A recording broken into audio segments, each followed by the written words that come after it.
gonna fuck you out right now, motherfucker. Get the fuck out of here, because I'm gonna fuck you out right now, motherfucker.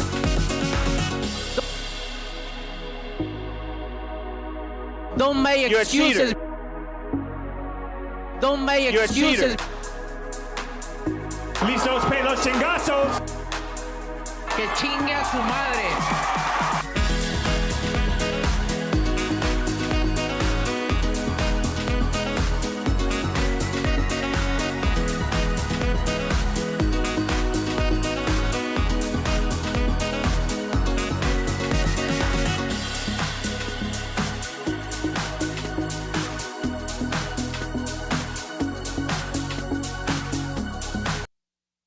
Warning. You are entering Open Lines Friday. For today anything goes. Thank you for your cooperation.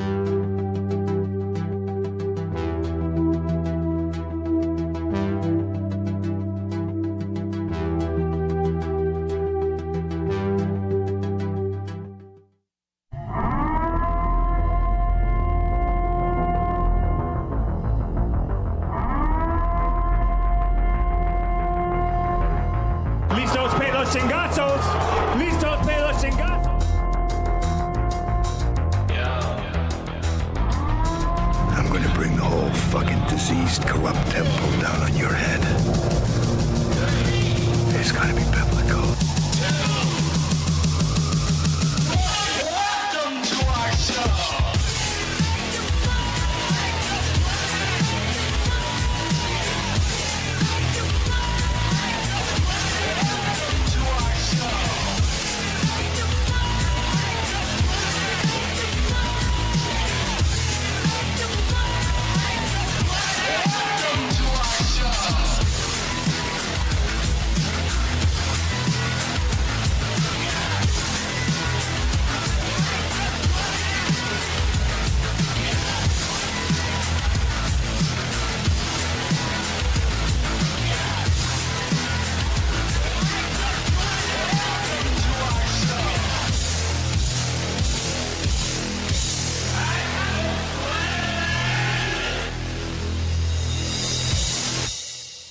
They say it cannot be done.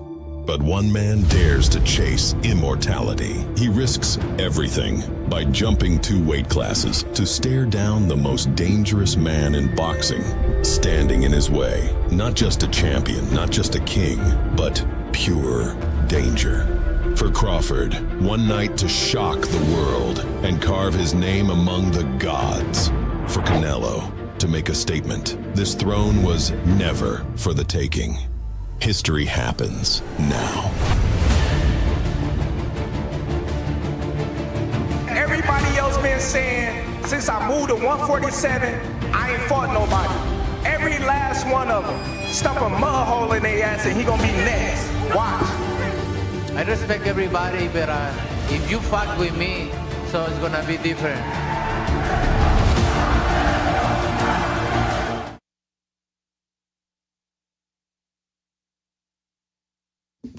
All right.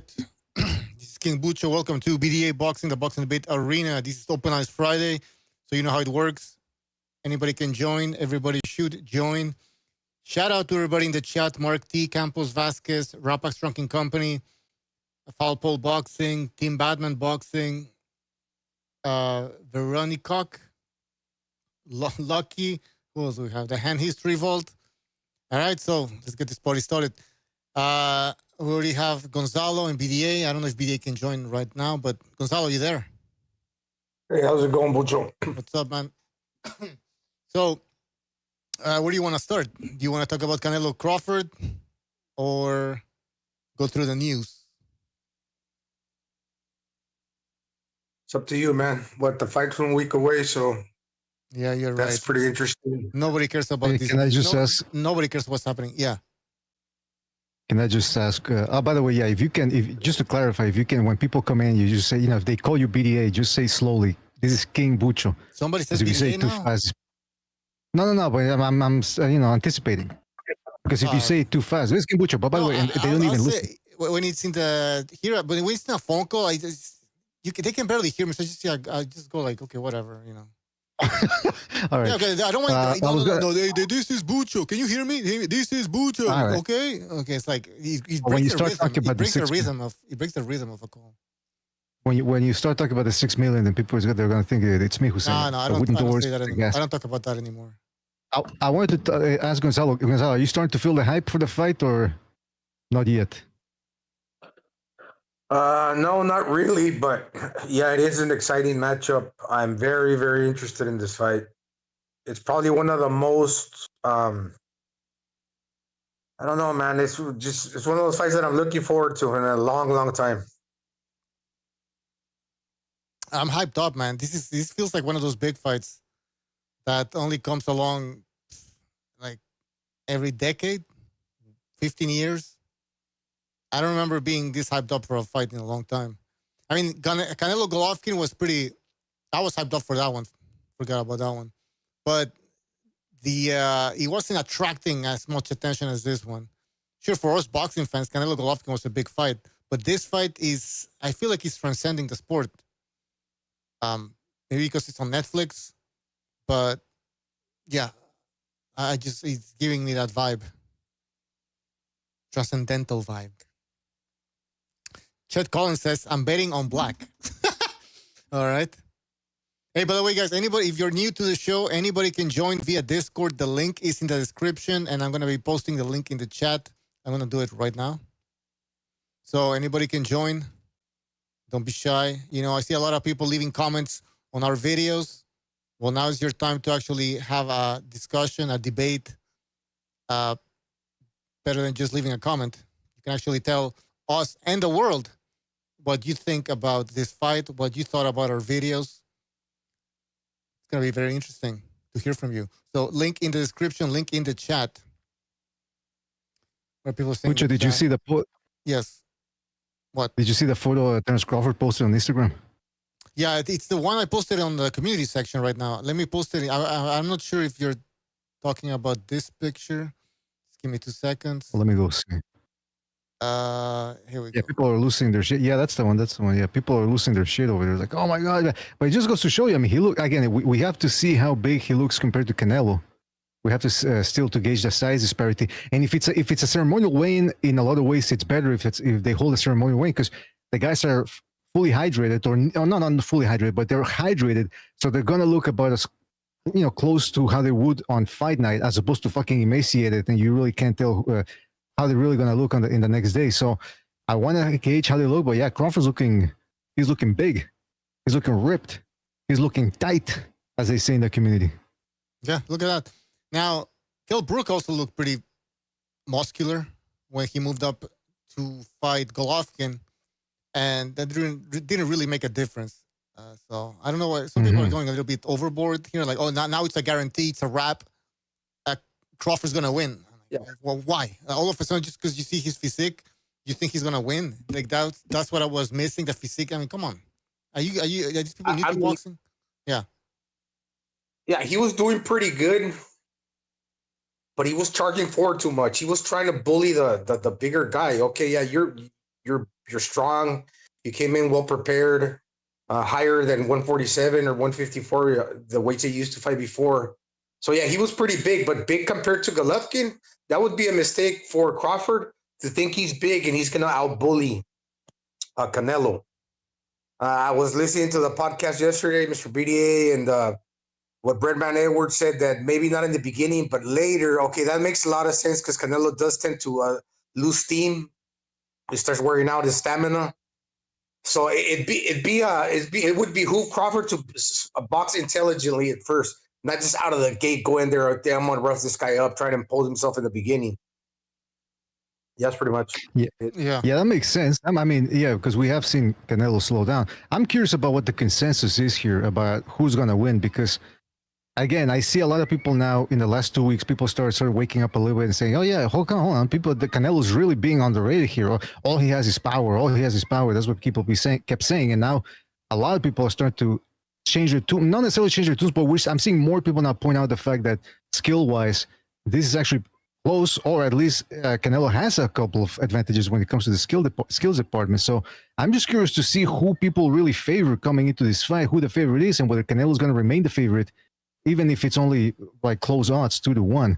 I'm really curious to see how that's going to turn out on the day of the win. Yep, absolutely. No, and I am seeing now people realize that Canelo's actually a pretty good boxer, not just a brute, simple boxer that just comes forward. It's ridiculous. But I'm more concerned about Crawford, whether he can take the punch or not. Because he can't hurt Canelo. Yeah, no matter how much weight he puts, no matter how much muscle and all of that, he won't be able to hurt Canelo. And why am I saying this? Because Canelo fought Golovkin. He got hit by Golovkin. Clean, flush. So my counter argument to that would be that Crawford's going to probably have more speed behind those shots. But you are still correct, though, that it's going to take that perfect shot to catch Canelo's attention. I mean, not necessarily the perfect punch to catch his attention, but to really make him think twice, like, holy shit, this guy made me, shook me up with his shot. I mean, you saw what Virgil Ortiz said about him sparring Canelo, and he hit him as hard as he could with left foot and didn't even barely move his chin. Mm-hmm. This dude has a strong neck like a bulldog. So, yeah, if you want to stop Canelo, you're going to have to tire him out, and you're going to have to throw a lot of shots, and you have to work the body. And by doing so, you're putting yourself on the line for Canelo's quick counters. Again, that's the thing that you keep saying, which is Canelo's got quick hands too. But he's just not stringing together these combos that he used to before. But look at that Berlanga knockdown. Look at how he caught John Ryder with the quick 1-2. Look at how he threw that overhand right against Charlo that Charlo didn't see coming because Canelo set it up beautifully. I mean, it's just, again, Canelo's not getting a lot of credit here. And I don't know if you saw, but I was watching the Teddy Atlas, his latest entry into his channel. I don't know if you guys saw it, but Teddy Atlas, he starts talking about cars. That you can look at a vintage car and think it's older, but it actually has less miles on the odometer, and that's what Crawford is. And then he starts talking about, I keep saying it, the intangibles. Crawford has these things that you can't put on paper, talents and skills that you can't really put on paper. I'm not talking about speed. I'm not talking about talent. I mean, I'm not talking about footwork or foot speed. I'm talking about things that go beyond that. And then he doesn't even explain what they are. He just keeps talking. His son barges in and starts talking. And then, which is ironic, because in the beginning of the video, or near the beginning of the video, Teddy Atlas says, I've been a trainer for 50 years, so I can see things that other people can't see.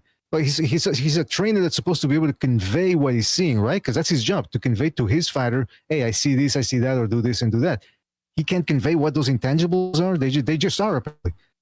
Then he said something interesting, too. He says, by the way, I love Terence Crawford. And then there's like a sort of like a 2-second pause, an awkward pause, and then he starts laughing. I go, what the fuck is going on with Teddy Atlas? He has intangibles. He has that X factor. I mean, he said he passes the eye test. He passes the eye test. He doesn't know how to lose. I don't know, man. I don't know what these people are talking about. I really don't care at this point. I mean, yes, we do mention this, but it's more for comedic purposes, right? We don't really care what they say. They don't know what they're talking about. Now here we have, I really want Crawford to start trading with Canelo. I want him to feel confident, and this is what Canelo should do. He should give confidence to Crawford at the beginning by not doing much, and then once he starts giving Crawford some confidence, then Crawford's going to start letting his hands go, and then Canelo's going to catch him, because we've seen Crawford drop his hands when he throws combinations. We see him get hit by guys like Madrimov, and I mentioned this, and some people go like, "Oh well, but Madrimov has a footwork." No, there's a moment, and BDA pointed it out in some of his videos. Sorry, take away the GIF. Fucking top rank. You never know. Fucking top rank. Anyways, there are moments where Madrimov lands that right hand, and he's not even moving his feet. He's just throwing right hand. He's not even stepping in or anything, and he lands that right hand.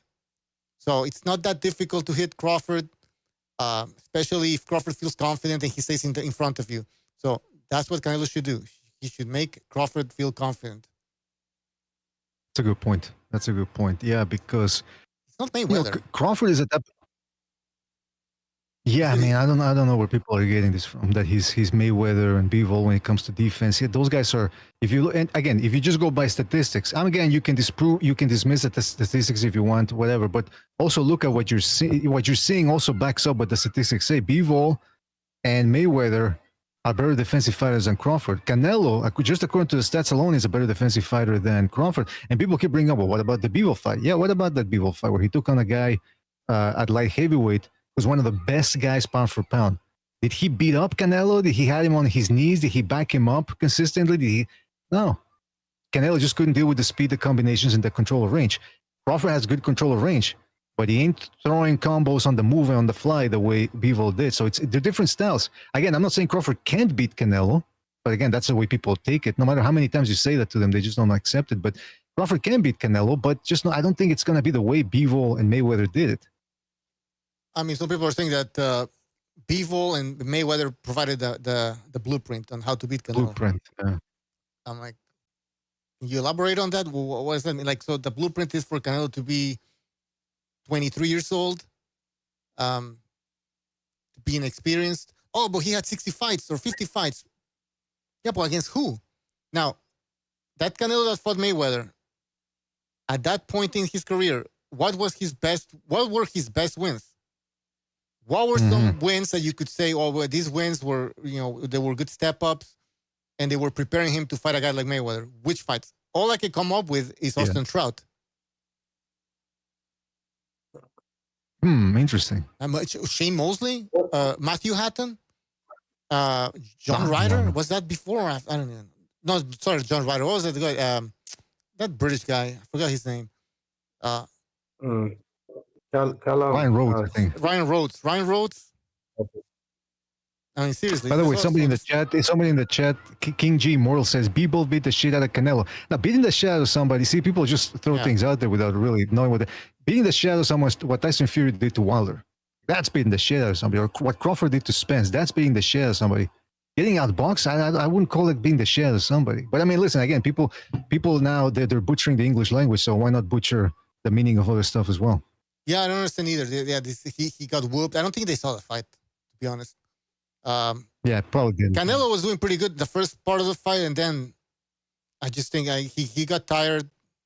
He looked, in my opinion, too big, too muscular. That's not his weight division. And when you're fighting a guy that's bigger than you, you have to do more to compensate because you're smaller. Yeah. So, wasn't he going on about he was on like a vegan diet or something crazy? I mean, I don't.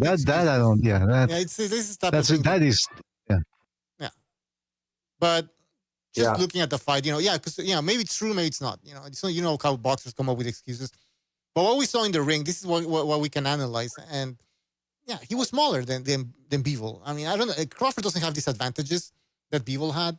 And then, like BDA said, Bivol has a different style, Russian school of boxing. Crawford's a different. He said, you cannot compare Crawford and Bivol, and Crawford cannot recreate what Bivol did that night against Canelo. So, well, that's the other thing, though. If Bivol beat the shit out of Canelo, if that performance says that, then Madrimov came pretty close to kicking the shit out of Crawford. I mean, he had his eye swollen. Yeah, Madrimov had some bruising, but I'd rather have some bruising any day of the week than to have my eye swelling shut. And Crawford just couldn't do anything to stop those right hands. Like you said, Bucho, and he wasn't, it's not like Madrimov was consistently leaping in and cutting the distance quickly like Manny Pacquiao. So it wasn't just the speed, it was just Madrimov was getting himself into good positions. And Canelo can do this as well. So it's a very dangerous fight. Well, yes. Very dangerous. Now, people who are picking Crawford, they're hoping and wishing that Canelo is actually shot. So even if you mention all of these things, they go, yeah, but Canelo cannot do anything close to what Madrimov did because he's older now, apparently. He's 40-something now, according to them. He's shot. And whatever Canelo did against, other fighters like Kovalev and Charlo, that was 3,000 years ago now, apparently. And it's not the same Canelo. So this is all wishful thinking. I heard, I heard Shakur Stevenson say that on Ring TV, he's saying, that they're bringing up the fact that if you want to beat Canelo, you definitely need a good jab to keep him busy, occupied, and obviously score points. And Mannix, who was interviewing Shakur Stevenson, brought up Kovalev, how Kovalev couldn't get it done. And then Shakur Stevenson goes, yeah, but that wasn't the same Kovalev. That was, after Andre Ward got down with him, it wasn't the same Kovalev. I'm thinking, first of all, Andre Ward, the way he beat Kovalev, it's not like he beat him up. I mean, he beat up his testicles, but he didn't exactly dish out a beating. But if you want to go down that route, I would like to ask Chris Simpson, okay, if you think Kovalev wasn't at his best and thus that fight is not doesn't really represent the full extent of Canelo's talents, would you say the same thing about Errol Spence against Crawford? Because, I mean, Errol Spence was coming off over a 1 year layoff. He had only fought once since twice actually since 2019. He was on a bender, flying out of his car, drinking, developing tits in between boxing bouts, then having to, essentially engaging in fat camps in between fights to lose the weight. The way he was reacting to the shots whenever his mouthpiece would come out was indicative of a guy who had brain damage or who had just undergone a lobotomy. So, I mean, again, anybody can discredit anybody's resume. And I think we should be allowed to say, okay, this guy was past it, or that guy, because of extenuating circumstances, wasn't at his best, because we're trying to gauge how good these fighters are.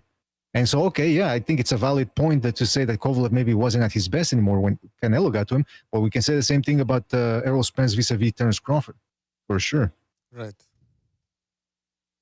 And what about movers? They say Canelo, he's too flat-footed. So, Crawford's just going to do circles around Canelo. Does that even make sense? Can you talk about the Billy Joe Saunders fight? And in that Caleb Plant fight, and how Canelo managed to beat those guys, even though they're supposed to be movers, very, very good movers? Yeah, well, those guys actually tried to box Canelo. They didn't try to just go in there and survive and back foot bitch it the way School did. And so Canelo had opportunities, but the way Canelo was working his way in, feinting, punching from all angles, leading upstairs and then leading downstairs, it really stopped Billy Joe Saunders in his tracks. And Billy Joe Saunders, again, people just dismiss that win. He was just some European. Again, do people actually watch boxing, or do they just like to watch highlights and then just say stuff that makes no sense or very little sense? Billy Joe Saunders had beaten Chris Eubank Jr. He had a win over Andy Lee. He had a win over Willie Monroe. If Willie Monroe was around today right now, people would be saying like, nah, he ain't. Billy Joe Saunders can't beat him. He's a European. He's just an European. This guy's American. Don't forget about Arthur, the guy who beat Yard too. Arthur, the guy that beat Yard. Lyndon Arthur, I think was his name. He beat him too. Billy Joe Saunders beat Lyndon. No, Billy Joe Saunders beat him. No, he beat him. I didn't know that. Huh. I didn't know that. Yard, Yard took him 2 fights. He didn't win. He actually beat him first in Yard. Interesting. I mean, he outboxed David Lemieux, and people can say now, David Lemieux, but I mean, he washed him. That's when people say, he beat his ass or he washed him. This dude really washed him, 12-0, damn near. And so I think, and Billy Joe Saunders also beat Cosedes, who was giving people a lot of trouble. Now, he also struggled a little bit with Cosedes, but he managed to stop him. So Billy Joe Saunders had built himself a nice resume. Robert Lang, and Canelo went in there and beat him. So, I mean, when people just dismiss that win, how do you dismiss? Why is he trash? You know what I mean? Same thing with sorry to cut you off, VDA, but the thing about what's his name? Billy Joe. A lot of people dismiss him because in real life he's actually a little bit of a piece of shit. He's one of those hood ass England dudes that instead of on bars stabbing guys and things like that. He deals with a lot of those guys. With those guys with neck tattoos and smoking chain smokers and shit like that. He always deals around with those guys because there were rumors back then that he got stabbed here and he got a bar fight there.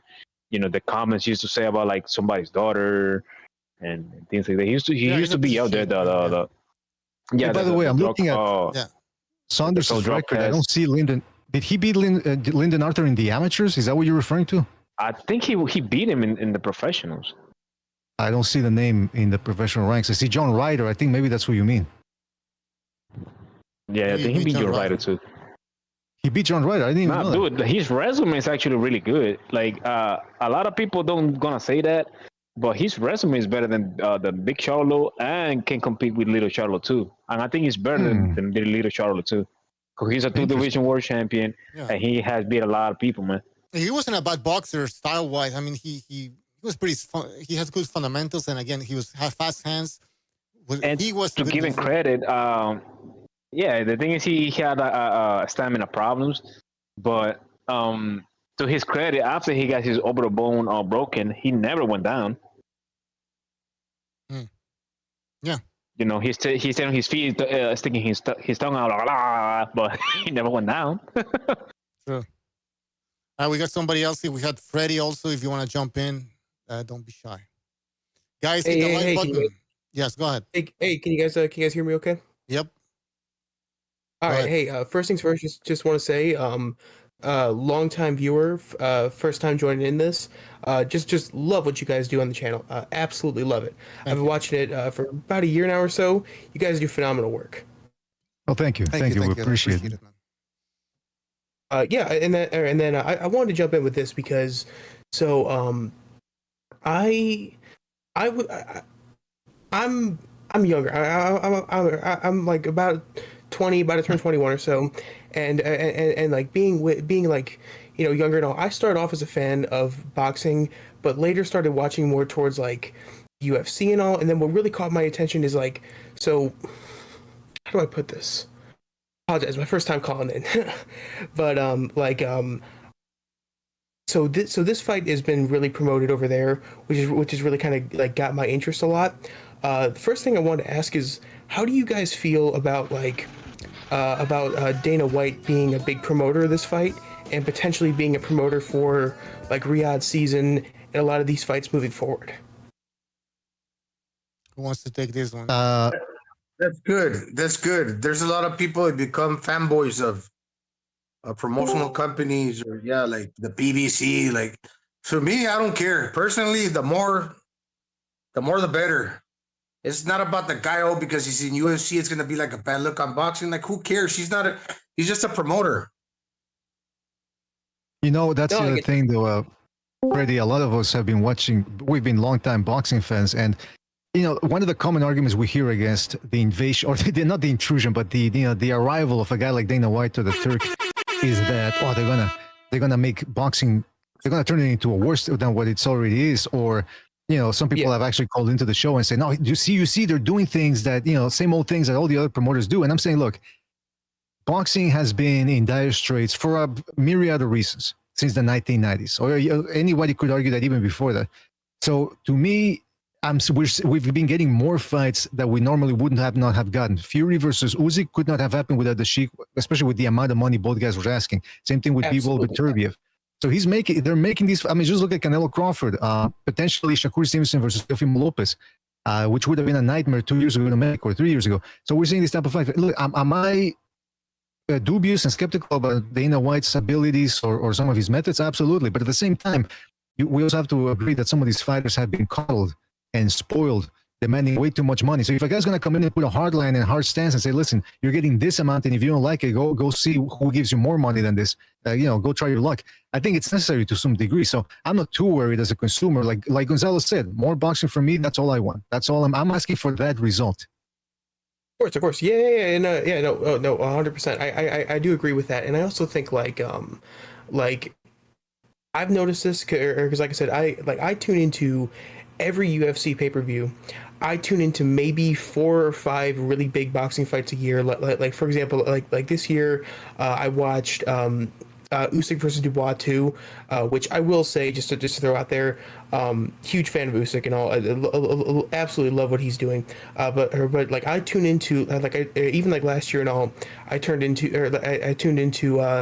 Crawford versus Madrimov. I tuned into both the Fury Usyk fights, and then I watched Canelo versus Maniqua and Canelo versus Berlanga live, and like I've seen like since Dana White has kind of moved over to boxing, he barely ever promotes the UFC. Like it seems like this is going to be his main focus now, and I'm kind of curious to see how that's going to play out, because there's very much a thing in sort of the UFC where like how do I say this, like they obviously they get paid like dramatically less, but on top of that, it seems that they fight more. Usually a champion will fight 2 times a year, sometimes 1 time a year, or sometimes 1 time a year, something like that, but normally like around 2 times a year or so.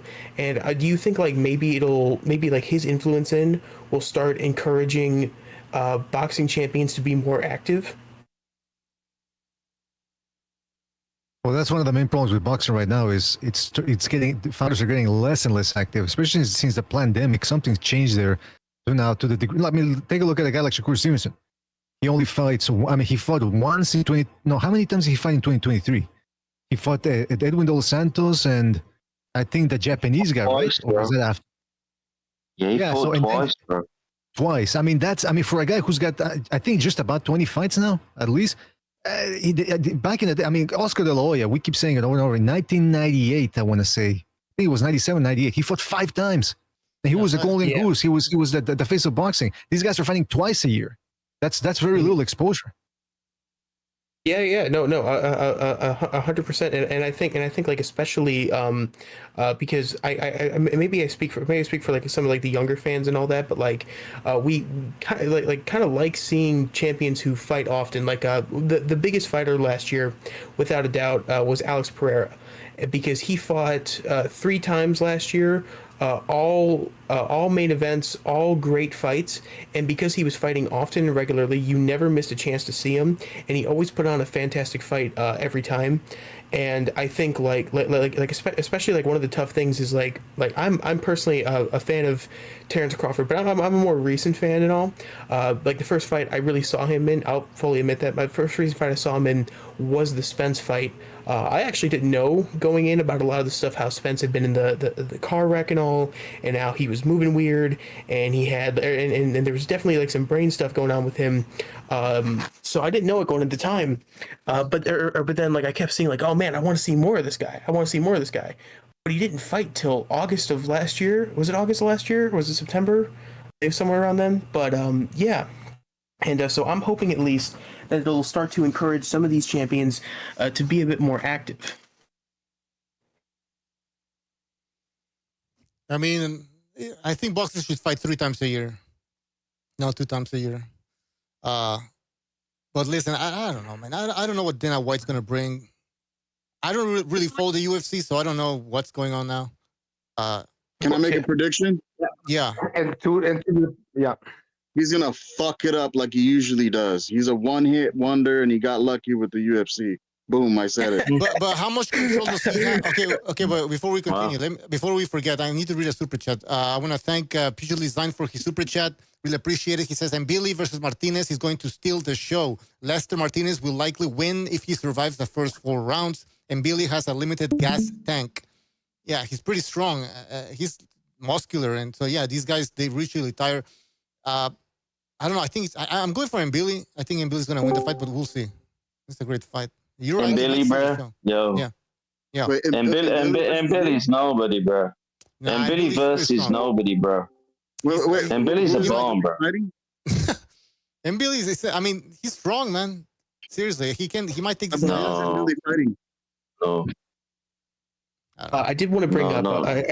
I did want to bring up one more thing, because obviously Canelo versus Crawford is the big fight that's coming up, and it's the one we're all kind of talking about.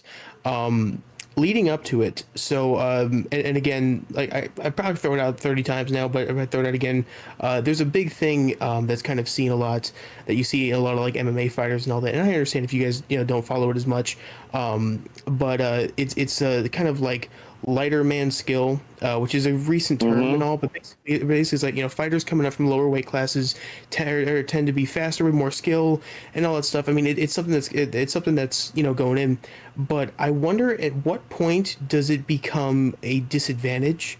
Sort of like, because obviously we're talking about, and correct me if I'm wrong. Again, correct me if I'm wrong on anything, but Crawford's moving up 3 weight classes for this. And there's been a couple recent examples of, like, say, for example, Ilia Topuria is the current 155 champion in the UFC. And he was... I want to say it's actually 2. Yeah. So he was at 145. He was the champion at 145. Now the champion at 155. He fought Madman Job at 54. 160 and 168, so that's 2 weight classes. I mean, he said, so jumping up 2 weight classes, right? Okay. So instead of 3, I keep thinking of Crawford as a welterweight, but lies. It's fine. But lies. Go ahead. He's big. He's a big guy. Still, yeah. He's a big guy. He should have been at 154 a long time ago. So, some people go like, oh, well, he only had one fight at 154. Yeah, but he's comfortable at 154. So it's a two-way jump. 2-weight division. It kind of goes by a case-by-case basis. It's hard to generalize, say, that every small guy cannot go up and carry the power. Look, for example, He had a lot of knockouts at welterweight. Crawford did. So he's a solid puncher in his division. When he moved up to 154, Madrimov compared the two punching powers between Virgil Ortiz and Crawford, and he actually thought that Crawford was a sharper puncher. Although he didn't knock out Madrimov because he was kind of squirrely moving around the ring. Maybe he couldn't catch him clean with the flush shot. But in other words, Madrimov said that Crawford's power was legit at 154. Now going up to 68, depending, if you were a solid puncher at 147, depending on how much weight you put on in the right place, and you can still retain your speed, and you got weight behind your solid punch that you already possess, you can create power in the higher weight. You just have to retain the speed and have the more tonnage behind your punch to throw a punch with weight behind it. So it goes to like a case. Yeah, but here's my issue though. Same day weigh-ins no longer exist, and everybody is killing themselves to move down. So theoretically, they are not moving up. They're getting. Yeah, but that's irrelevant. Yeah, but that's irrelevant. That's completely irrelevant. That's irrelevant. He's not saying that. He's saying when you go up, if you keep the snap in your punch, the ability to throw the punch, what Gonzalo was saying, what you're saying is completely irrelevant. If you've still got the ability to say, let me finish, bro. Still got the same. You're just saying irrelevant as a buzzword. Oh, bro, let me finish. You're interrupting me, bro. You interrupted me. Interrupted me. Yeah, let me just finish my point. If you've still got the speed to keep that and the power added to your body, you can actually do some serious damage. So what he's saying is that Crawford's coming up from that earlier weight of 154 to 168. If he can keep his muscle memory and his muscle sinews fast to crack out 6 or 7 punch combinations with power, then he can do damage. But he's not going to do damage because he's not going to do damage. He won't do no damage. Is that a big if? Yeah, is that a big if, guys? Is that a big if? If like it's, I mean, sure, it's possible. How likely is it though that he can pull this off? How many? Very unlikely. Right. Is unlikely. He won't be already. But he's not going to be able to do that. I just want to point out the obvious. It's backwards thinking. What you said. You got to start thinking of it like they're killing themselves to go down. No. You're wrong. You're wrong. You don't know what you're talking about. You're saying that Crawford in that ring's 147, like when he was at welterweight. No, you're not listening. I am. You're not listening to what. You're not listening. I think it's really fair. The fallacy like 5 times. I understood the first time. Freddie. You didn't understand. Freddie, go ahead, Freddie.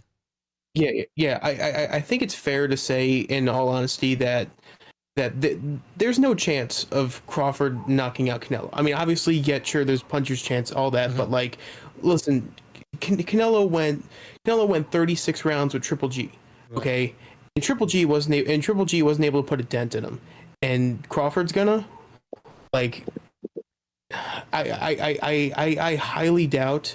I highly doubt that Crawford is going to really put a dent in Canelo's chin. I honest to God think his best hope is just to win a decision here. And I don't know if I entirely trust Canelo to really put a dent in Crawford too bad. I mean, I think Canelo has a much better chance of really hurting Crawford.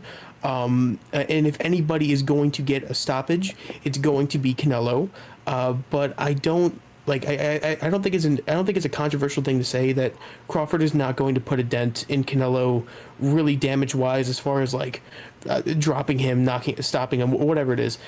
That's not going to happen. And I think we could take that out of the equation pretty safely.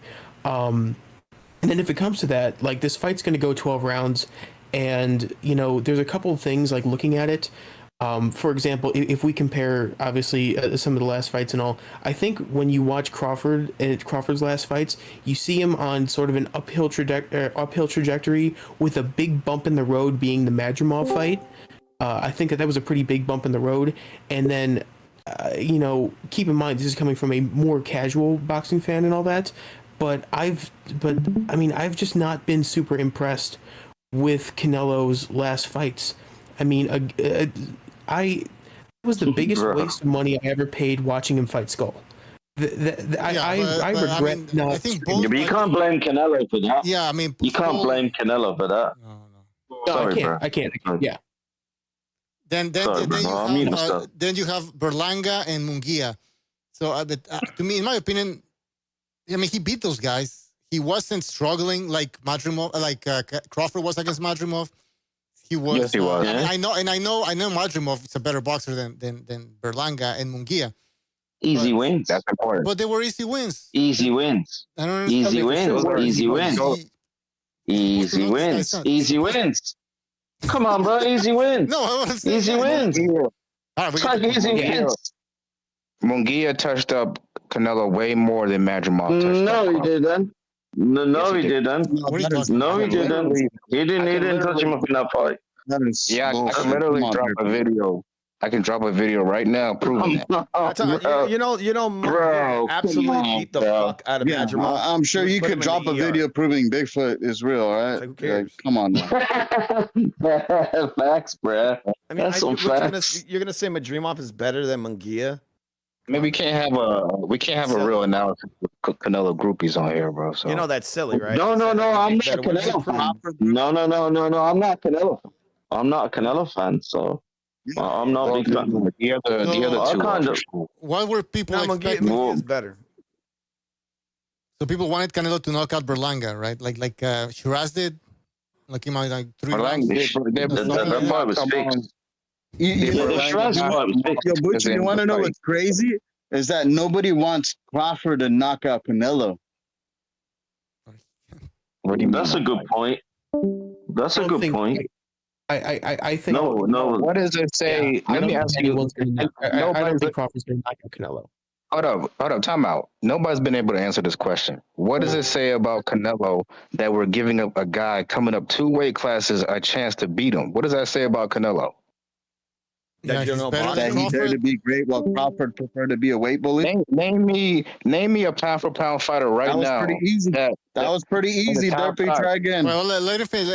What's your question and what's the point? I don't get it.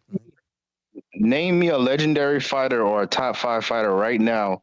Mm-hmm. You would have a top 5. I mean, a guy come up 2 weight classes to beat him. Name me one. That would come out to beat who? To beat who? Like for example, Inoue. Do you think there's a guy that can come up 2 weight classes and beat a guy like Inoue?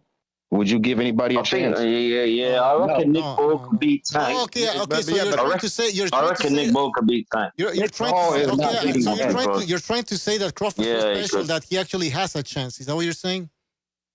No, I'm saying how good is Canelo really that we're giving a guy coming up 2 weight classes a chance to beat him? I mean, well, first of all, who's giving?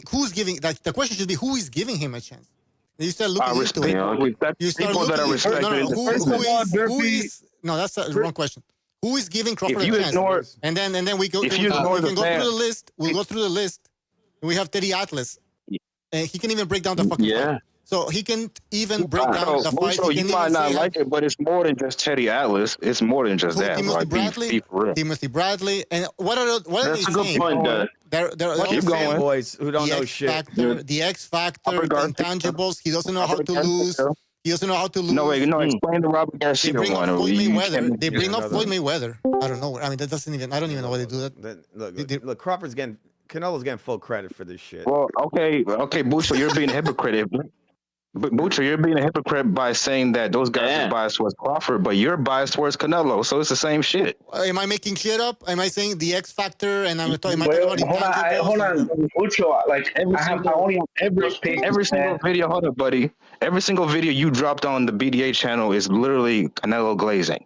Every single one. Oh, that's your opinion. That's your opinion. I mean, no, it's a fact. Anybody can see that. What is the glazing? What is the glazing? Break it down. You only point out Crawford's weaknesses. Were they glazing? PDA already explained why we decided to do this.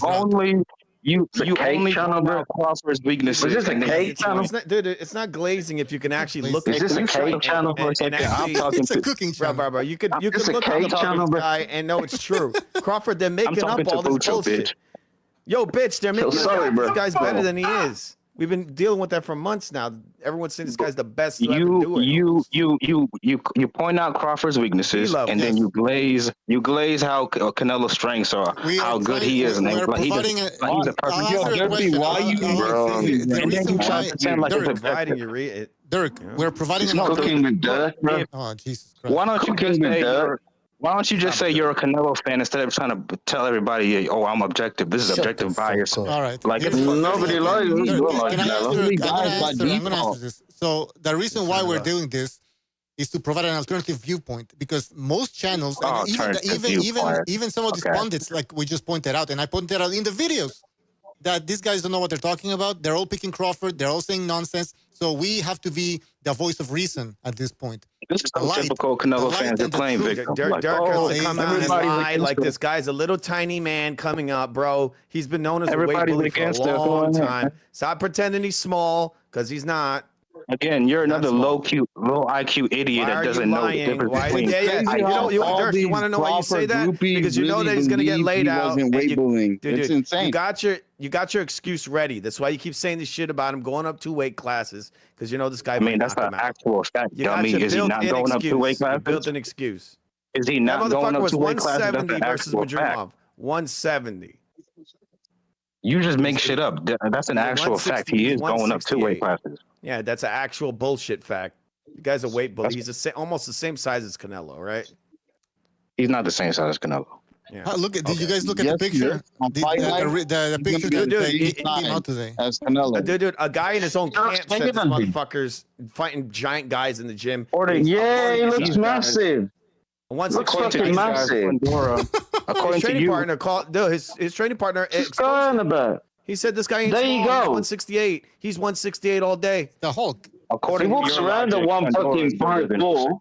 He's taller. I guess. Come on, bro. He walks around at 184. Like, he walks around at 184. Bud Crawford walks around at 184. Come on, Dirty, bro. He all sauce. He's still gonna get knocked out. Canelo's probably like 200. Yeah, but it's 5'7", bro. The Crawford HR department, or what's going on here? Hey, what's up, guys? Crazy, bro. This is fucking crazy, bro. It's like, shout out to Dirk, but come on, my nigga. Crazy, bro. Who's the guy that said everybody was Canelo glazing? Who's the guy that said everybody was Canelo glazing? I mean, where do you want to start, bro? There's like 3 of them on the panel right now. Okay, so let me you don't even like Canelo, bro. That's I want to ask you. There's a cuck. I want to talk to you, actually. I want to ask Bucho. Let NPR. Dirk is guy, hold on. No. Bucho, let me defend myself. A couple of weeks ago, I actually was in the Crawford camp, okay? And I gave as articulate as I could without using words like IQ and he throws the jab. I gave a reasonable breakdown of why I thought Crawford was going to win. In other words, I tried to be as articulate as I could, and I tried to talk about Canelo's deficits as I could, as much as I could, and I asked people just the same thing. And I asked anybody who was in the Canelo camp to give me a reason, and they couldn't really do it. I watched some fights. I changed my mind. So what I'm going to ask you right now, before you say everybody's glazing, is I'm going to ask you to be as articulate as you can, and without using words like IQ and intangibles and all this nonsense kind of talk, to say to me why Crawford is going to win. Could you do that? Yeah, he got that dog, man. Dog. Canelo. I got a dog. Canelo's slowing down. He's not the same fighter he used to be. He's throwing. You're wrong, bro. He's throwing like single punches. He's throwing single punches. He can no longer do combinations. He doesn't let his hands go as much as he used to. Crawford is he's not in his prime, but he's fresher than Canelo. And yes, he is the more skilled fighter. He just is. Crawford is the more. The footwork. I'm gonna fuck you out right now, motherfucker. Let him finish. Yeah, no. Ya la cagó, güey. Ya la Canelo was already saying they get too emotional, bro, because they're fucking groupies. All right, go ahead, man. Go ahead, man. I'm listening. I'm listening. Don't like you're talking to me. Talk like you're talking to me. Forget about everybody else. Talk like you're talking to me. Can you shut the fuck up? Canelo was already flat-footed, as is. God. He's even worse now. And again, bro. Yes, skills do pay the bills. Crawford is just a more varied fighter, bro. He's got better footwork than Canelo. That does matter. He's a better counterpuncher than Canelo. He is, and he's better at adapting things. If Canelo, for example, the Bivol fight, he basically did the same shit over and over again. He spammed the same game plan. He's not good at adapting. If plan A doesn't work, there is no plan B. Would have gotten knocked out. Crawford has shown multiple times that he has plan B and a plan B. He's more adaptable. Like knocked down. That's it. That's all I got to say. I feel like you just make this stuff up. Do you think Canelo's defensive skills are better than Bud's? I think they grow. Yes, they're far better. I mean, he's actually gotten worse defensively. Look at the Munguia fight. Way better than Bud in defense. He got. So I got a question for you, man. What range? It's not even a fucking contest. It's not even a contest.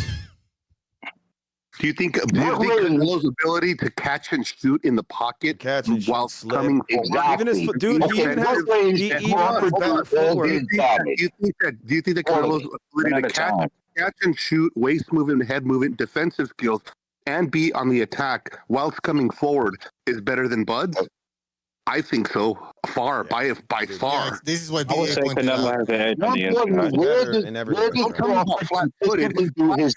Don't tell me about flat-footed when flat-footed means you're not moving at all. Flat-footed, it seems that you're lethargic. He's not lethargic. He's lethargic. Yeah, he is.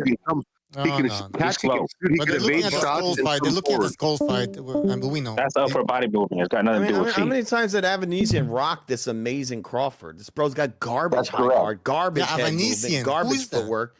Dude, Canelo knows how to even use his feet to get away from shots better than Crawford does.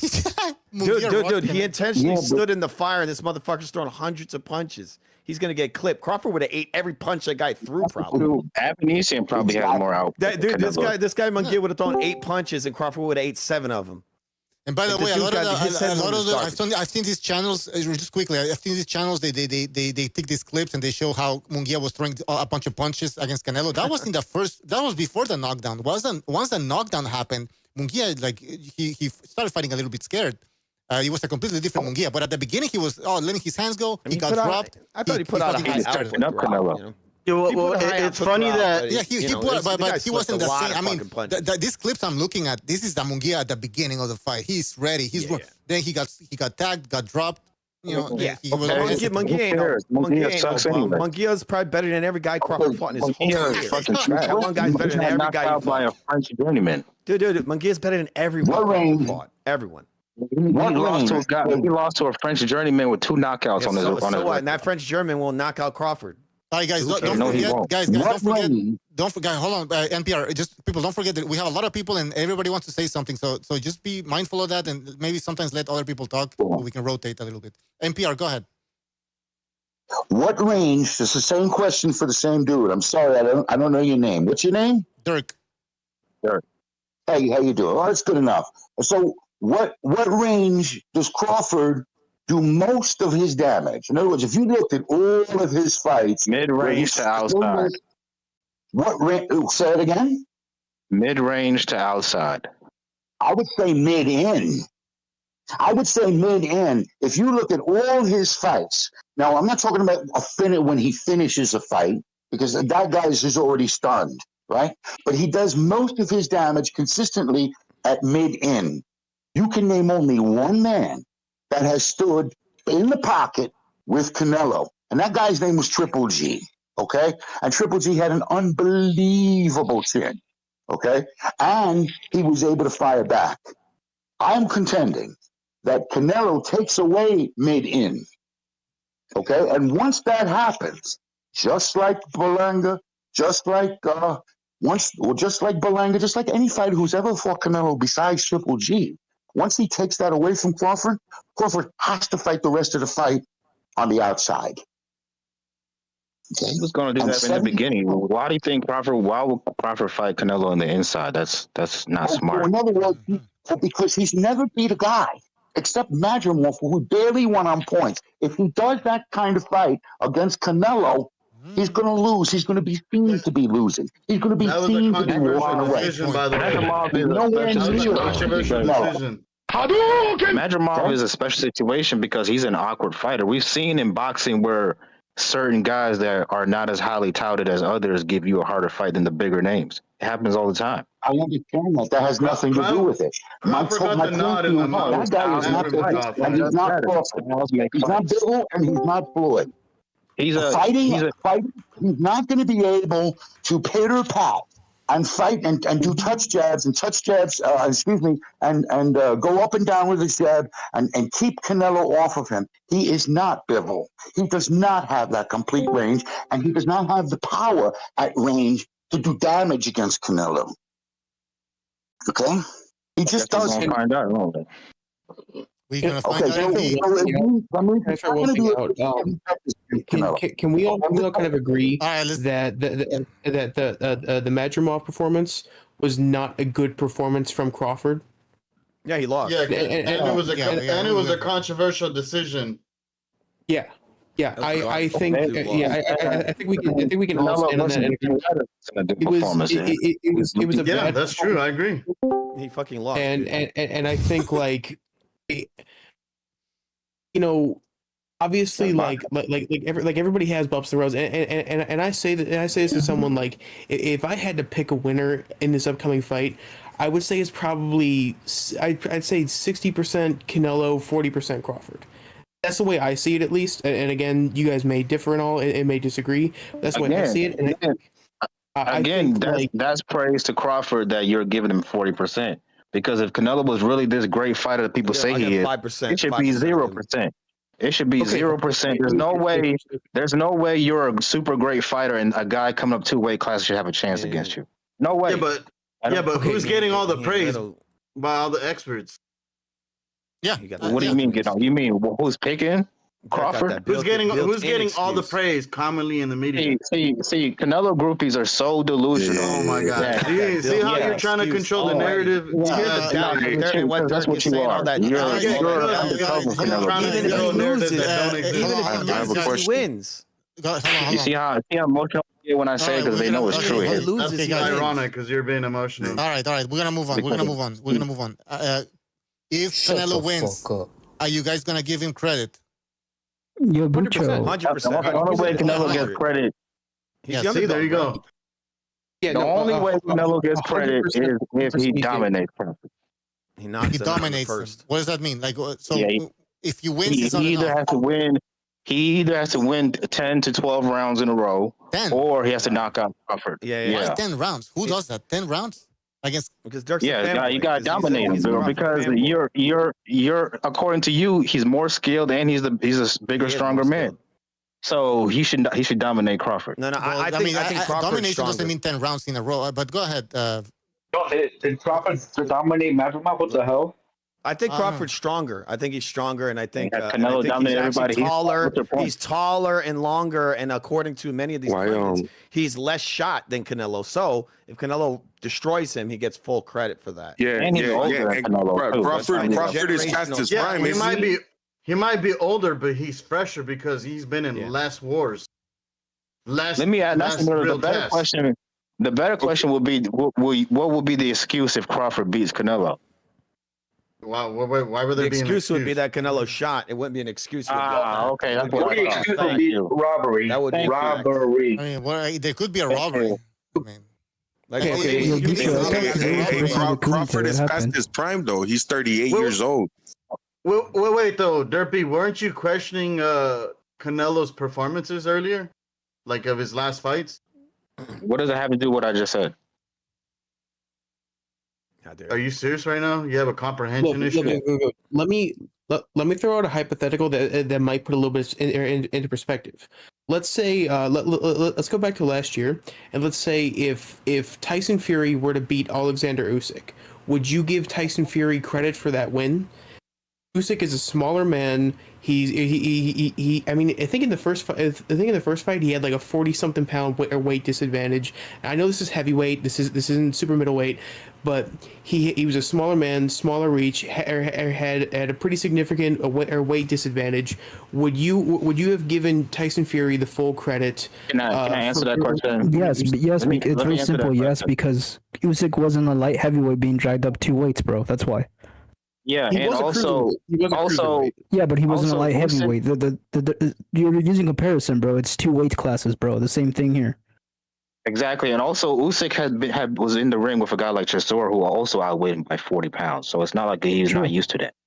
Yeah, but here's the thing though. On fight night, they're going to be weighing pretty much the same. Also, I hate when people use this as an example, bro. Heavyweights are not as skilled as the guy in the lower weight classes. Canelo is way better. No, it's a good point. Derek is bringing up a good point. Also, I would like to mention that you know when these cruiserweights or light heavyweights, even like Roy Jones, when they move up to heavyweight, they have a massive speed advantage against these guys that you know now they're so big they have somewhat of a handicap now. But when it comes to Canelo, yeah, sure, he's bigger than Crawford, but he's not that much slower. Some people think he's going to be slow. I'm just saying. Yeah. I'm just saying.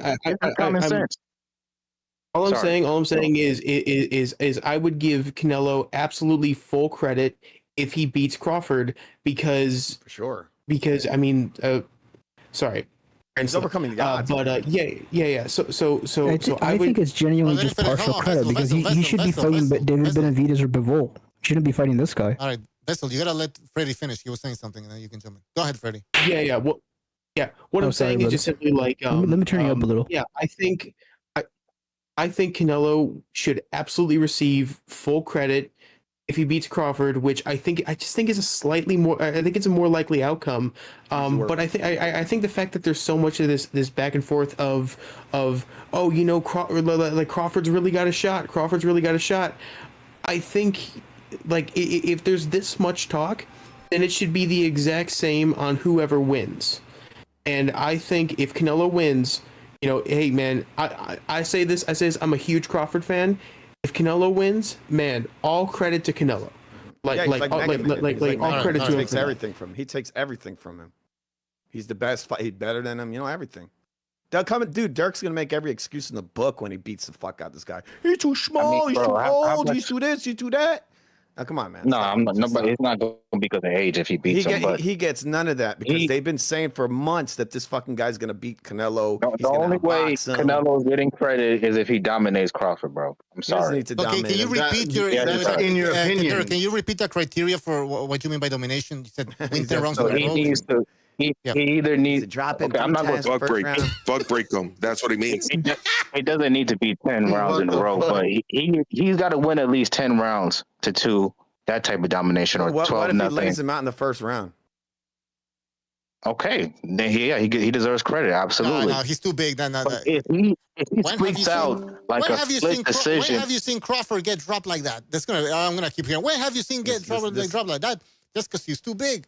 You're gonna keep saying this is the first one. I'm gonna be saying I don't agree with Dirk here. Dirk, I don't agree with you. I think that's an unfair critique. I'm gonna be like, look at how you didn't see that punch coming. You have like hours of content when it comes to pointing out all these people saying this guy's going to destroy him. We didn't give Spence any credit for beating Mikey Garcia, nor should we give him credit for beating. You're supposed to beat Mikey Garcia. Yeah, bro, this guy ain't that small. You're going to compare Terrence Crawford going up to tiny little Mikey Garcia?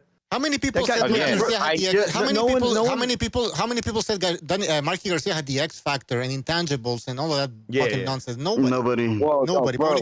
And again, that's really a testament to how good Crawford is. He was going to stop Mikey. What happened? Yeah. It is a testament to how good Crawford is. It's a testament about how delusional these people are, saying he has Sugar Ray Leonard inside him. He has Sugar Ray Robinson inside him. He has who else? Sonny Liston and Floyd.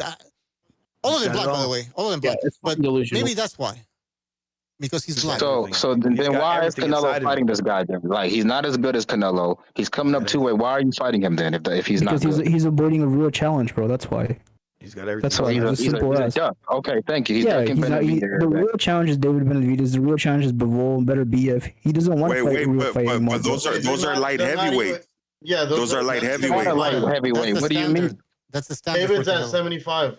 Guys, this well, is 168. David said he would come down to 168 to fight him. 175. Bivol said he would come down to 168 to fight Canelo. So what are you talking about? What I'm hearing from these people is this. What are you talking about? He's not at 75 no more. What I'm hearing from these people is what I'm hearing from these people is the following: 5'7" Canelo.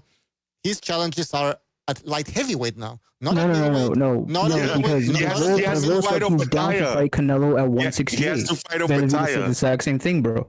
Nah, that's just hearsay though, because he's fighting. No. That's in the interview. I can even show that. I can walk up and show that to you, bro. Let me address this. So Canelo's biggest challenge is a guy who couldn't make weight at 168, who was struggling to make weight, and had to move up to 175. Right? That's Benavidez. So that's Canelo's biggest challenge. That's the only challenge left for him. And it's one of the biggest challenges. He's even spoken. I think he went up for money. I don't think it has. Yeah, bro. He's even talked about going to cruiserweight. That guy was struggling to make weight, man. That guy we knew he was struggling. He can't even crack an egg at that weight. Well, you guys are ignoring the fact that I don't know if you guys remember that Canelo said he was down to go to cruiserweight for Badu Jack. What happened to that? Facts. He did say that. He wanted.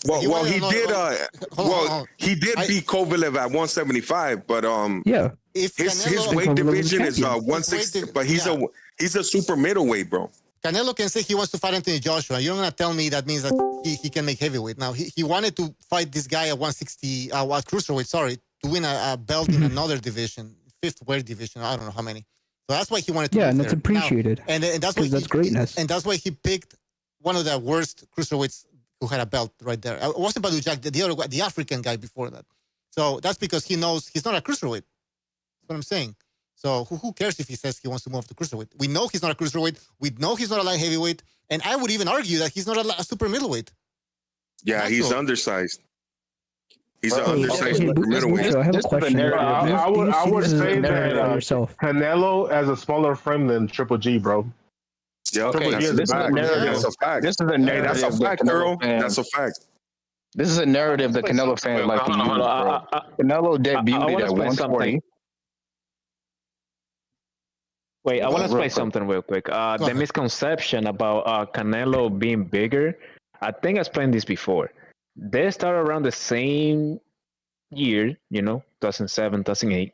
Mm-hmm. They both started at 140. Yes, they both started at 140, right? So it's nobody. At 135. They both know.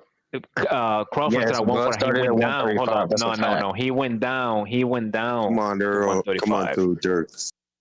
He went down to 135. Canelo had one fight at 140. Yeah, be logical, Dirk. And at 15 years old. Derek, hold on. I'm gonna give you your chance, man. Give me a break, okay?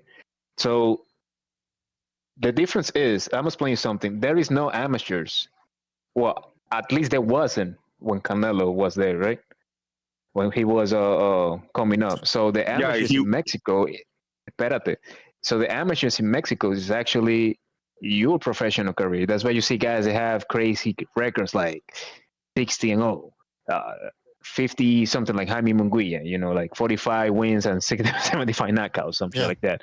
But the point I'm trying to make, the whole point of like Canelo being this much bigger than Crawford, that's a myth. That's a myth. They both are around the same size. Exactly. The difference is that's the shit I've been saying. The difference is Canelo didn't stay in one weight class for like 7 or 8 years. Like what did? You know what it is, bro? He has much. He spent like 3 years in one weight class. But the thing is also when they let me just give this one more point.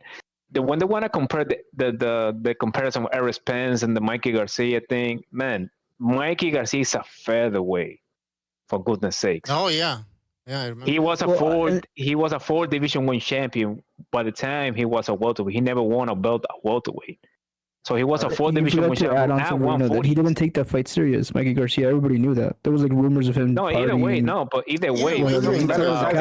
on. Yeah. But we're talking about a guy who was a 4 Division World Champion at 140. So he was coming up from featherweight. From 126, right? 126, 130, 135. So you're comparing a featherweight to a guy who started. We both started to get at 140. You know what I mean? You know how stupid that shit sounds? You know what it is, bro? They don't want to admit that Canelo's built different. Canelo's built different. They don't want to admit it, bro. Let me rebuttal that. This motherfucker talking about he's built different. Fuck out of here. He is, bro. He's a tank, bro. Let him talk. Dirk. Canelo debuted at 140, and I'm pretty sure he had one fight at 140. That is at not. 15, That is false. That's false. At 15 He's had years old, multiple bro. fights at 140. Try again. He was 15 when he debuted at 140. 15. He's not even nowhere near being a grown man. And then he went up to 47. He went up to 47. I believe he had like a couple of fights, but he mostly fought at 150. So even around his teenage years, he was fighting around 150, bro. He's never been a little guy. Just because you're short does not mean you're little. Let me ask you this: can you be chubby at 15? Like, but he's a fucking fighter, bro. And whether he's chubby or not, he's still You're saying fighters can be chubby. Of course, you can be chubby at 15. Okay, all right, but like, get to the point, dude. You're already. But either way, just because, look again. Mike Tyson is 5'10". He's not a little guy. Oh my god! Canelo's Mike Tyson. This fucking land. Canelo's Mike Tyson, bro. To you guys, according to y'all, Jermell these landsmen. Seriously, Canelo's Mike Tyson, bro. It's all good. Bro. He said it. Insane.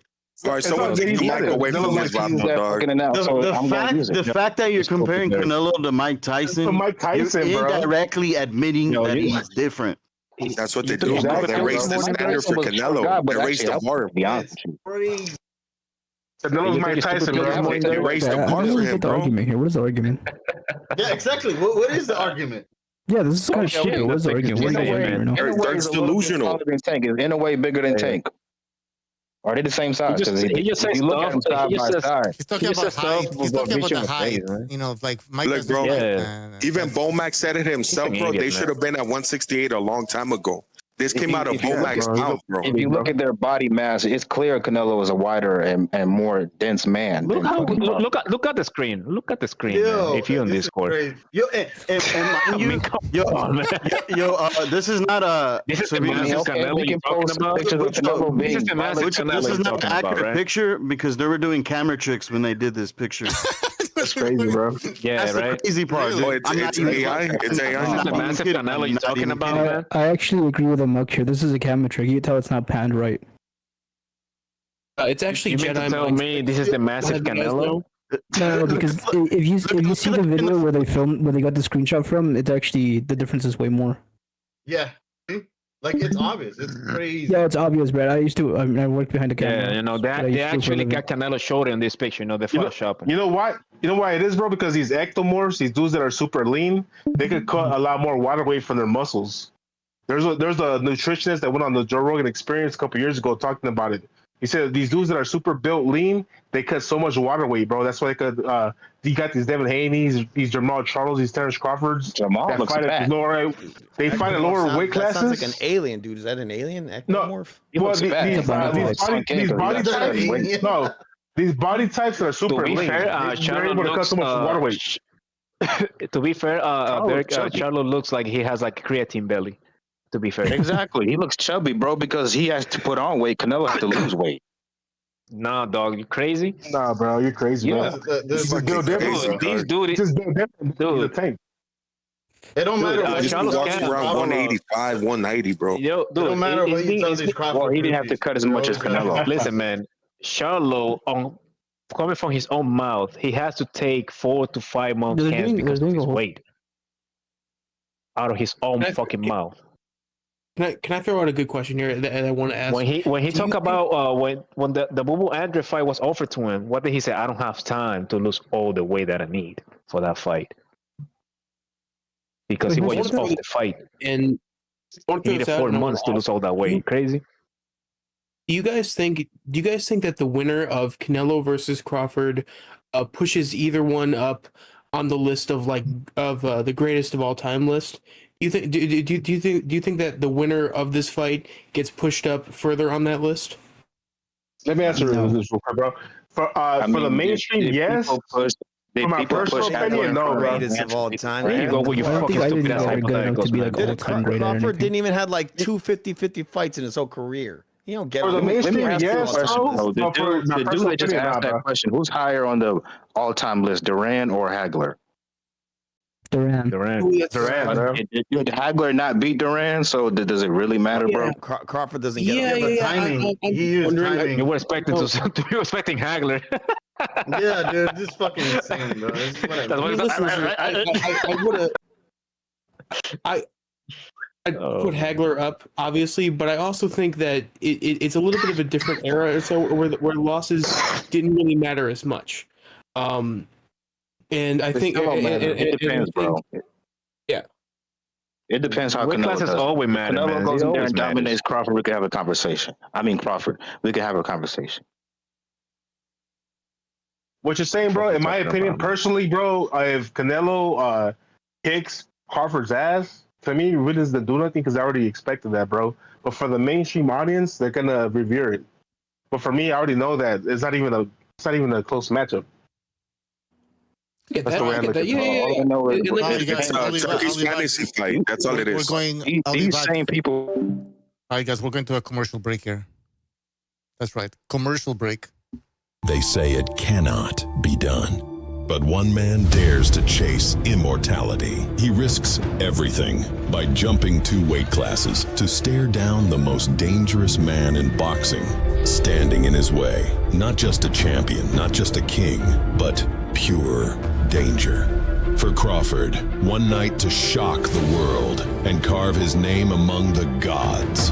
For Canelo, to make a statement. This throne was never for the taking. History happens now. Everybody else been saying, since I moved to 147, I ain't fought nobody. Every last one of them. Stump a mud hole in their ass and he gonna be next. Watch.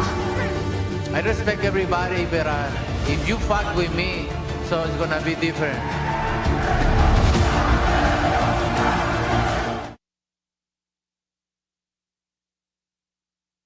The videos. Yeah, exactly. They're all picking Crawford, all of them. Teddy Atlas, Canelo crushes him. Chris Mannix. Canelo gets full Canelo's credit. the little one that Chris Mannix, Teddy Atlas, what's his name? Mannix, Fucking Teddy Atlas. No, we know why Teddy picked Max Kellerman. Teddy Atlas is crazy, bro. Okay, what about Ward, Ortiz? What about Fernando Vargas? I never seen nobody. I can name all the ones for Canelo. Usyk is picking Crawford. Basement analogies, bro. Basement analogies. Max Kellerman. Max Mannix. Max Kellerman is picking Crawford. Guys, most guys in the media picking Crawford. Just give me 2 seconds, because I gotta read a super chat here from Moneymark71S. Thank you for your super chat. He says Victor Conte will have Bud juiced up to his eyeballs. Canelo still dominates easily. Well, thank you for your. Oh damn! Facts. We know he's juiced. Well, right? it is actually taking my prediction down. Never better Dirk, you destroy look at that picture. You think that's natural? Bro, if he gets really hurt, bro, that's on him, bro. You think that's a natural body there, Dirk, for a 38-year-old man? Let me show the picture. Yeah, if you take care of yourself, absolutely. Yeah, okay. He takes care of himself. Okay. Nah, it's not his fault. You got bad genes. I mean, listen, that's not a big deal. Are you saying this Just is because natural? you got bad genes don't mean everybody else do, bro. Natural? That dude snacked out of his He kind of has an HGH, bro. Yeah, he does. He can't use I think it's natural. I think it's natural. Hey, bro, he has one person, bro. Everybody's talking, bro. Hey, hold on. He has one person everybody's talking, bro. One at a time, bro. I can't hear shit. I'll tell you, like, this dude is snacked up. For sure, he's snacked up. No, whatever he's taking. Everybody's taking PEDS at this level, bro. I know, but he's trying. I'm just asking. It's natural. I'm not saying. Canelo's juiced up. This guy's juiced up. Everybody is. Mexican meat, bro. Mexican meat. It's the gym lighting. Excuse. That dude is juiced. After I say a level, man. Yeah, you just not only you on something. You're supposed to be on something. It's so many. I'm fine with that. But it's so much. All these guys keep pushing that narrative, you know. No. It was the Crawford side who was bitching about it. That was one of their excuses. Oh, he's on steroids. No, that's a weird ab right there, bro. The second one to the top. That's a weird looking. It looks like a whale. It's but the thing about this picture is like, he's actually like, you can obviously he's in the gym, so he's actually like, whoa, he's old, and you know. You got a pump going on. He's pumped. And also remember, you can see he's posing. Yeah, he is. You know, he's posing his straps out, you know. But for a wire, if you ever posing, he was posing for Double XL. You know, you exaggerate your straps a little bit sometimes, right? That's what he's doing right now. Yeah, that's what he's doing. It doesn't. You know what? Doesn't matter because his head's still small, bro. He still has a little African head and shit. Ready to get knocked the fuck out. His neck, he got a twig neck still. Look at that shit. Look at it. It's just on the lining, you know, probably the filter, right? And probably the filter, the lining, you know. If we're talking PEDs, it's a little tough to accuse one side of using PEDs when one has been literally caught. I mean, okay, and I always say, you sound like a hipster, bro. You sound like a hipster, bro. Hear me out. A lot of hipsters in here, fool. Damn. Like I mentioned earlier, right? Like I'm a UFC fan and all.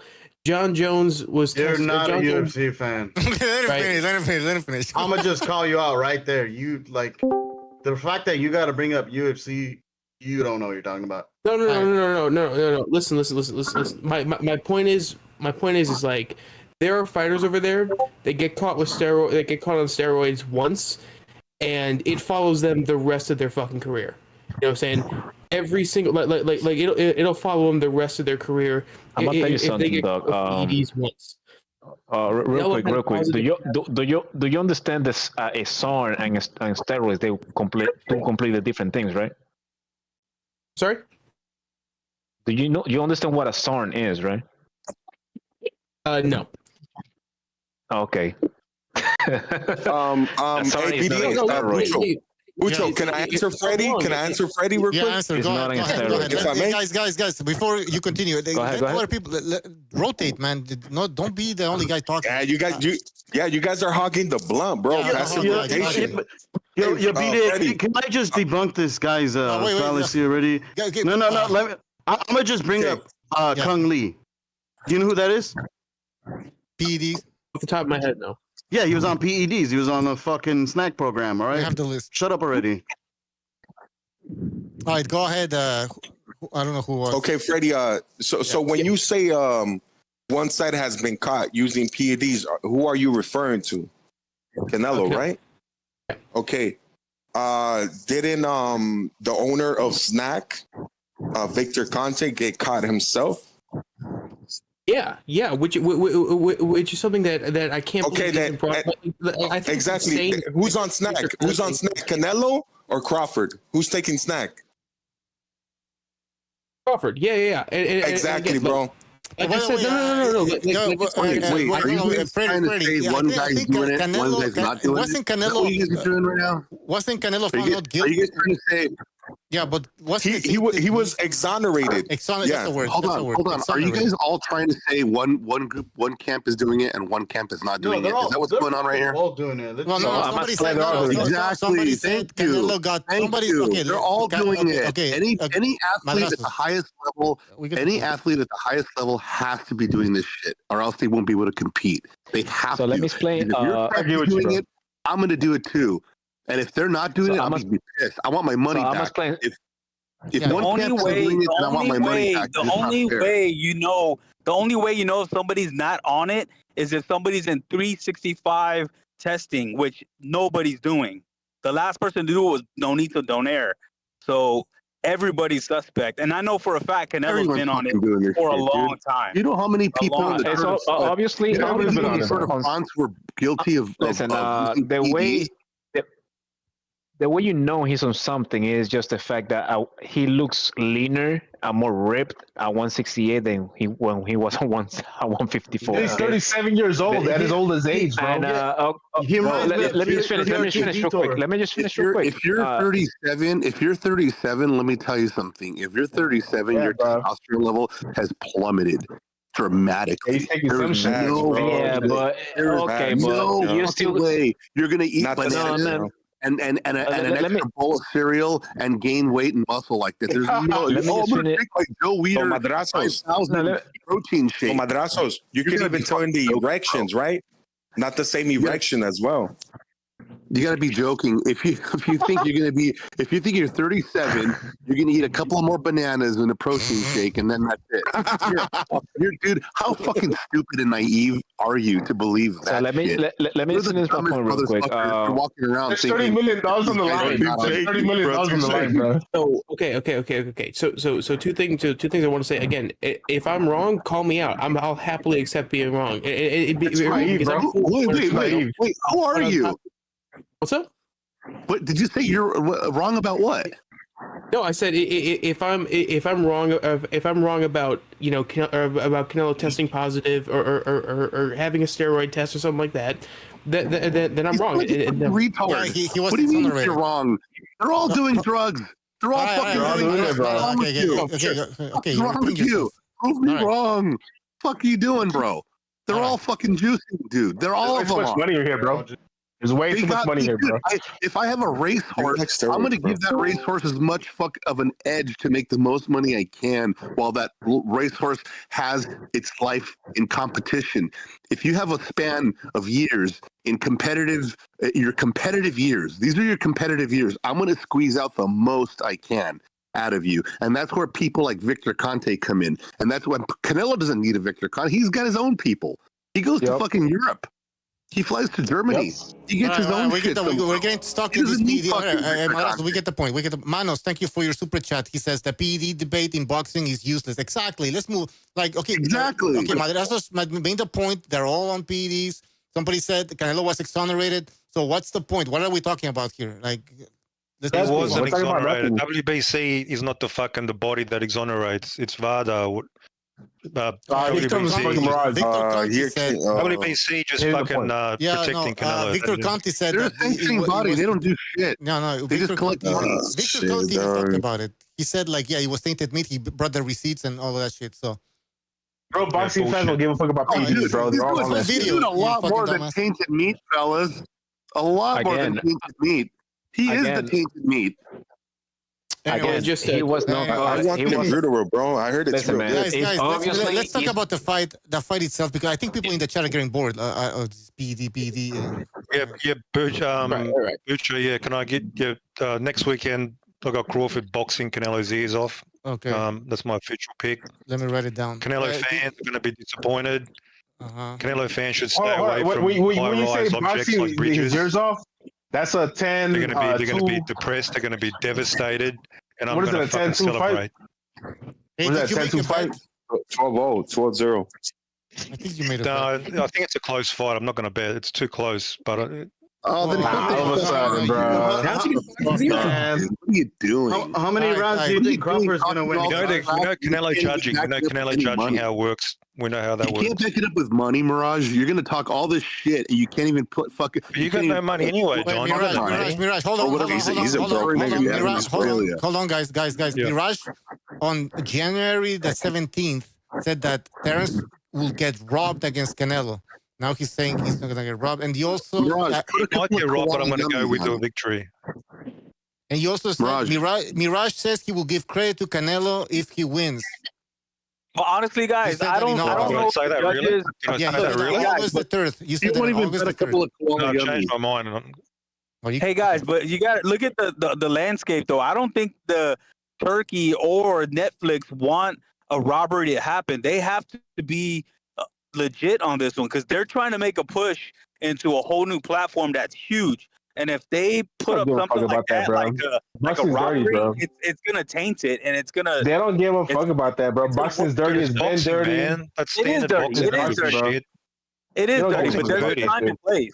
There's a time and place for that stuff, and if they're trying to make a statement and put this is their proposal, their business proposal to Netflix and to everybody else. So. Dude, if there's a robbery, it's going to really fuck a lot of people. And nobody's going to give a fuck at Netflix if a boxer gets robbed. All they care about, the bottom line, how many motherfuckers tuned in. That's all they care about. Yep, they subsidize. Dude, a lot of people are going to watch, man, but we need this to be legit, because look at how bad boxing is getting. We're getting Jake Paul versus Tank. We're getting Floyd Mayweather versus Tyson after we already had Tyson versus Jake Paul. Like, boxing is turning into a circus, bro. Like, It's getting bad. Boxing turned into a circus about 50 years ago. I don't know when you started watching. I know this has always happened, but this is getting out of control though. It's getting so. Yeah, the circus fights. You mean the circus fights? Yeah, they are getting out of control. Yeah, Tyson, Floyd, disgusting. Fucking disgusting. And people were turned off by it. People were way turned off by Tyson versus Jake Paul. I mean, people. Yeah, but they all tuned in though, didn't they? Right. They were so turned off. They all tuned in. Versus Berto. Yeah. I mean, yeah, of course that, man, but but nobody really watched that. I think Floyd Mayweather and Tyson's gonna flop, or not do as many. Bro, because people already know. It's a work, bro. I think most rational people already know that these Jake Paul fights are a fucking work, bro. They're not real fights. They're not, bro. I've called it like 2 fights ago, bro. They're not real fights, man, bro. but They're exhibitions. Yeah, but. To us, we know that, but dude, we're a super small minority when it comes to hardcores. The majority of people don't know anything about boxing, and they're the ones that bring money to the table. But even them, they're kind of seeing the farce that was Tyson, Jake Paul, and so I don't know, man. Well, I agree with you. Well, put it this, hey, bro, I agree with you as so far as that it's bad for the sport of boxing because guess what? The sports bars are gonna buy that fight because it's so popular, but. I think the genuine opinion, people know that it's a bullshit ass fight. Nobody gives a fuck about it. It's a work. Nobody's really that brainwashed and that dumb to think that's a real fight. Yeah, Tyson showed how old he really was. I mean, the dude is 60, man. He almost died. I can't believe they're going through it. Then Floyd was always a boring fighter too. So it's like, I hope it does spot, man. Tyson's my favorite. So you would have to be brain dead and living under a rock if you didn't know that Mike Tyson didn't do jack fucking shit against Jake Paul. Nobody's wanna see this Floyd Mike Tyson thing. Nobody. Everybody knows what Mike Tyson did. Absolutely nothing. Yeah, but that's like Bucho, you know who's gonna buy that shit? No, there's bars. The bars are gonna buy it. The bars are gonna buy that shit because of the names. But this is why Canelo Crawford has to do good, man. Canelo Crawford has to do good. No robberies. There has to be a legit winner because if not, bro, because look at all these circus fights. There's always been circus fights throughout history, but not this frequent, man. Now we're getting where Tank's not fighting nobody. He's fighting Jake Paul. I mean, it's getting crazy, bro. Like we really gotta have this fight be successful. No, don't worry about it. It's gonna come and go. Floyd fought that shit never survives. Remember that was a circus fight. Boxing's a but at least those guys were young and they were they were younger. It's okay. Boxing will survive. Jake Paul's not gonna kill boxing, bro. Jake Paul and Tank are younger than when Floyd and Conor McGregor fought. Yeah, but they're not as equal size. At least Conor McGregor was the same size as Floyd. I mean, that was far more legitimate. That was more legitimate. That was more legitimate. This is a joke. It's gonna look embarrassing. Tank Davis is dumb as fuck. He's gonna look like a little schoolboy in there running around, and he might even get knocked out. Mirage, you're dumb. You think it's a real fight. Mirage, don't be that dumb, bro. Jake don't Paul's think it's a real fight. It's not a real fight. No, it's not. Why not? Why won't Jake Paul try to knock him out? Because they have contracts. They have contracts and not hit each other that hard, bro. You really think that this fucking Afro Anglo that has that much dignity to really want to go out there with this big old white boy? Like, no, bro. They signed contracts. Don't make me look bad. Don't knock me out. And we do an exhibition to go all the rounds.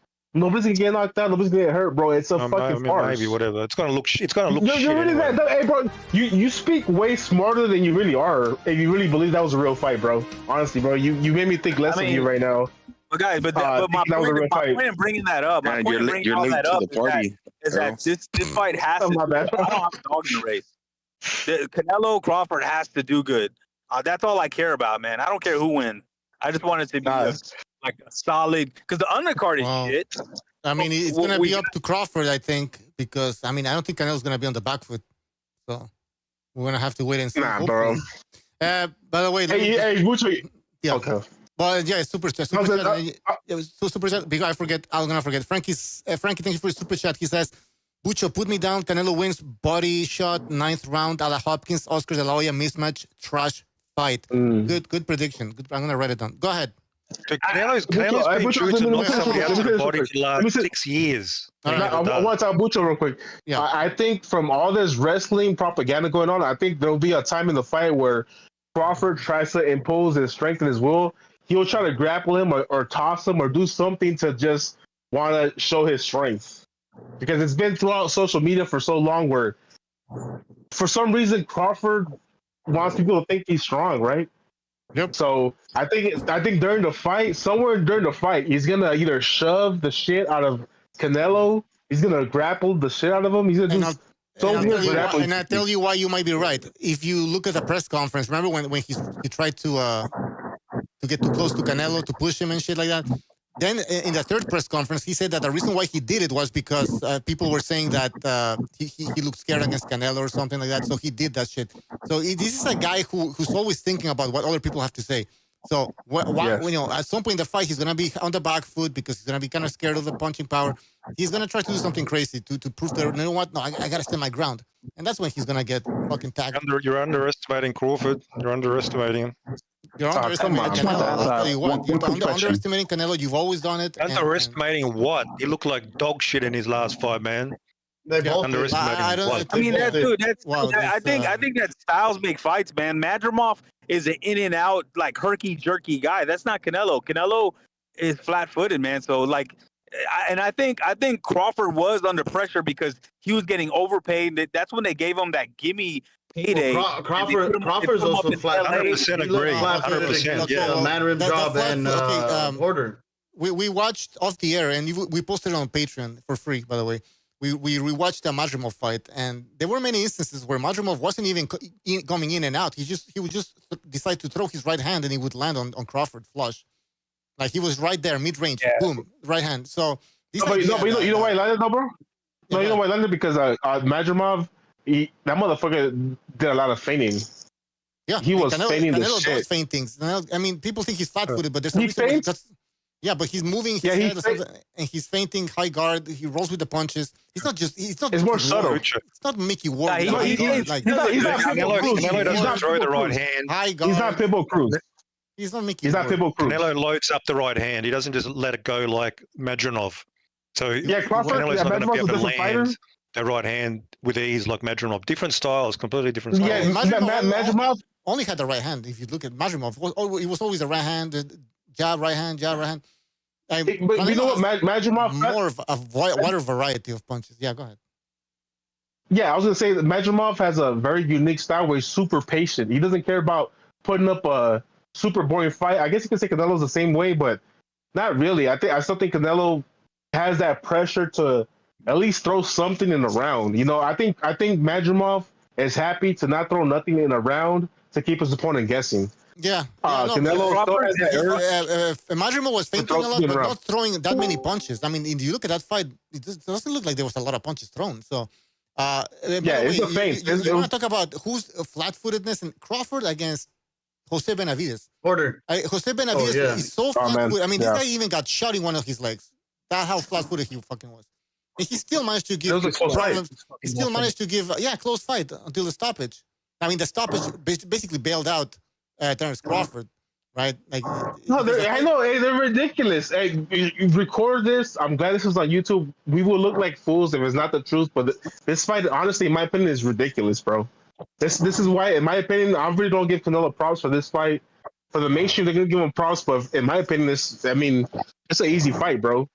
Right, this is an easy fucking fight, bro. It might be. Nobody's getting knocked out. I don't think anyone's getting knocked out either. I think Crawford's just gonna be back foot bitching.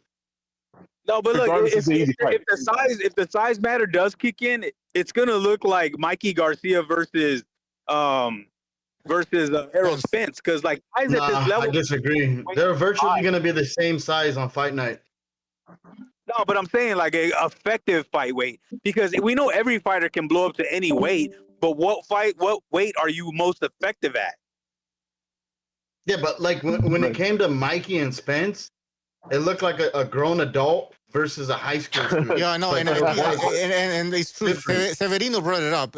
Mikey was a featherweight. I know he started dying almost trying to make weight, but he was he was even smaller than. The size difference was more apparent against Spence. than Crawford against Canelo. Yeah, bro, of course, bro. They're almost the same size. Like literally, Crawford's taller and has longer reach. He has a bigger frame. He just doesn't have the muscles. He just built like a bitch. He's built like a female and shit. He's built like a strong come on, female. he's not. He's built okay, but hey, how many southpaws has Canelo fought? I don't remember off the top of my head. I know Austin Trout. Was Billy Joe Saunders the southpaw? Yeah. Was it? No, I don't know. Wait, Billy Joe. I thought he was. Yeah, he was. I think Laura was.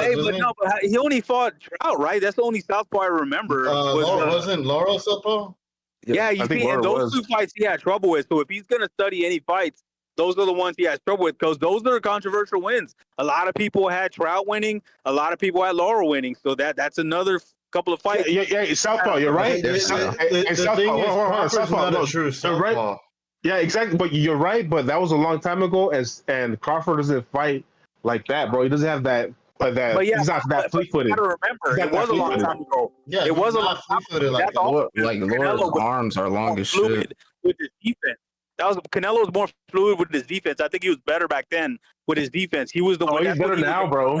He's better now, bro. Right now, he's not. No, he's better now, bro. He's way better now, bro. No, right now he's just fighting off the high guard, throwing power shots. Way different. He's not getting hit, bro. He's still winning the round. And by the way, he's still winning every round. He did that against Jermell, and it worked, right? And what is Crawford gonna do? He's gonna fight in like post-hold. That's one of the fights where I've seen like Crawford really be on the back foot. It was against post-hold. He couldn't impose his physicality, and it ended up being a terrible fight where people were booing. Is that what you want to know my opinion? Let me say this real quick, bro. Let me say this real quick, bro. The way Crawford, his key to victory, in my opinion, I think Crawford needs to throw a lot of throwaway jabs, fight long with the 1-2s, try to imitate Bivol as much as he can, and stay the fuck away from fucking Canelo for 12 rounds. And wait, but that's not maybe he is, hope that he gets tired. Hope that he gets tired. I keep telling. That's what I'm saying. Like, that's what I'm saying. His 1-2s are not going to be as strong as Bivol's. Canelo and his going up in weight is going to tire him out. That's what I'm saying. Like, but his best game plan would be to just throw. Let's recognize going. Recognize. Now he doesn't want to talk. Terrible. The only three people who beat Canelo. The difference between Bivol and Terrence Crawford should be so obvious that you wouldn't even bring it up. My bad, bro. I apologize. Bivol can penetrate through the high guard of Canelo. Yeah. The question is, can Crawford could? And on top of that, if Crawford does, can he keep Canelo from not punching back the way Bivol did? So in other words, Canelo had to wait till Bivol finishes, right? Because he had enough power, so that way he doesn't get caught with something trying to throw a punch in between. All right?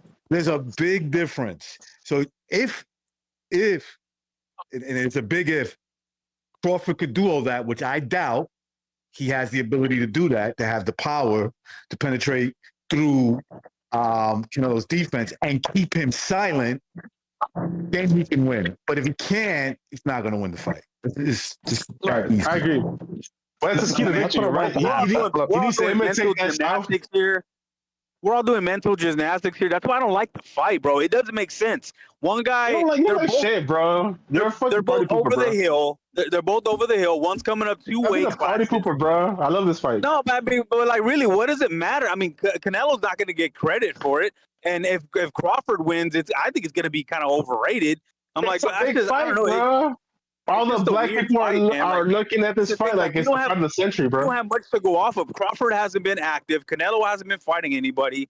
It's just been weird, bro. Like, this fight is weird. I'm just saying, like, it's really hard to put your thumb on what they can do and what they can do versus each other. We're gonna have to just wait to see the fight. I mean, I see it in my head. I see Canelo winning, but who knows, right? Like, I don't know. Maybe Canelo. Recognize. Let me ask you this, bro. What's Crawford's? What should he employ to win this fight? Again, power. A lot of he's gonna have to have power that can hurt Canelo. That's what I don't see Crawford hurting Canelo. Honest to God, in my opinion, I don't see Crawford hurting Canelo. In my opinion, guys, he needs to imitate Bivol. He needs to imitate Bivol. Oh, guys, both of these guys are at that stage where you said like, okay, neither one has been dropped. The Canelo has an iron chin, but eventually that shit gives out. I know. Eventually it gives. Eventually the whiskers give out. Like you can be having iron chin, but even look at Triple G towards the end, you got rattled a couple of times. Nah, don't say that, bro. Triple G's iron, bro. Triple G's iron to the death, bro. Yeah, don't say that. That's not Crawford has been dropped. No, I'm saying don't say that because the only reason if Crawford gets knocked out is because he's gonna be moving up. That's the only reason he'd get knocked out. Well, yeah, of course. No one's getting knocked out. No one's getting knocked out. They're too good. They're high level fighters. I can see Crawford getting somebody's getting hurt and knocked out. A level fighters, you never see people get knocked out. Whenever you've seen A level fighters face off and get knocked out, it's fucking rare. I mean, it always now when they jumped this many weight classes, bro. Now when they jumped this many weight classes. Yeah, but they're both shot, bro. Canelo's shot. Like he's not. Weight classes for a reason, bro. Wait. Crawford shouldn't. Yeah, go ahead. Crawford should not be shot because he's the fresher fighter. He's hardly ever been to wars. 38, that don't mean 38, shit. bro. That don't mean shit to me. He's on. How old are you, bro? How old are you, bro? How old are you? Am I on snack? No, I don't know. I'm just curious. I'm How old not are on you? snack. Okay, so like, what's the point? Dude, 38 is 38. He's closer to 40. He's not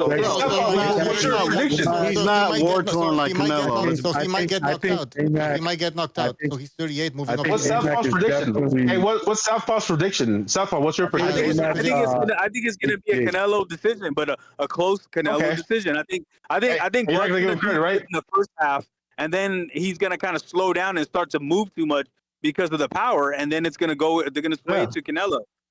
Of course, so yeah. He's getting knocked out. It's going 12 rounds. I'm in full agreement with that. I think this fight is going the distance. Yeah, same. Crazy. Hey, Mac, I think you're on HGH. Me personally, but go ahead. No, he has like roid rage and shit like that. Crawford is like too risky, like for the fight to go. I want to hear a Crawford game plan, bro. Like the best thing I can think about Crawford to win the fight is to try to imitate Bivol.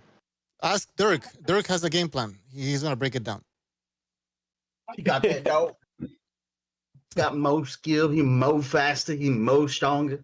Well, you know, every these people who pick Crawford to win, what they add to the equation is Canelo's shot.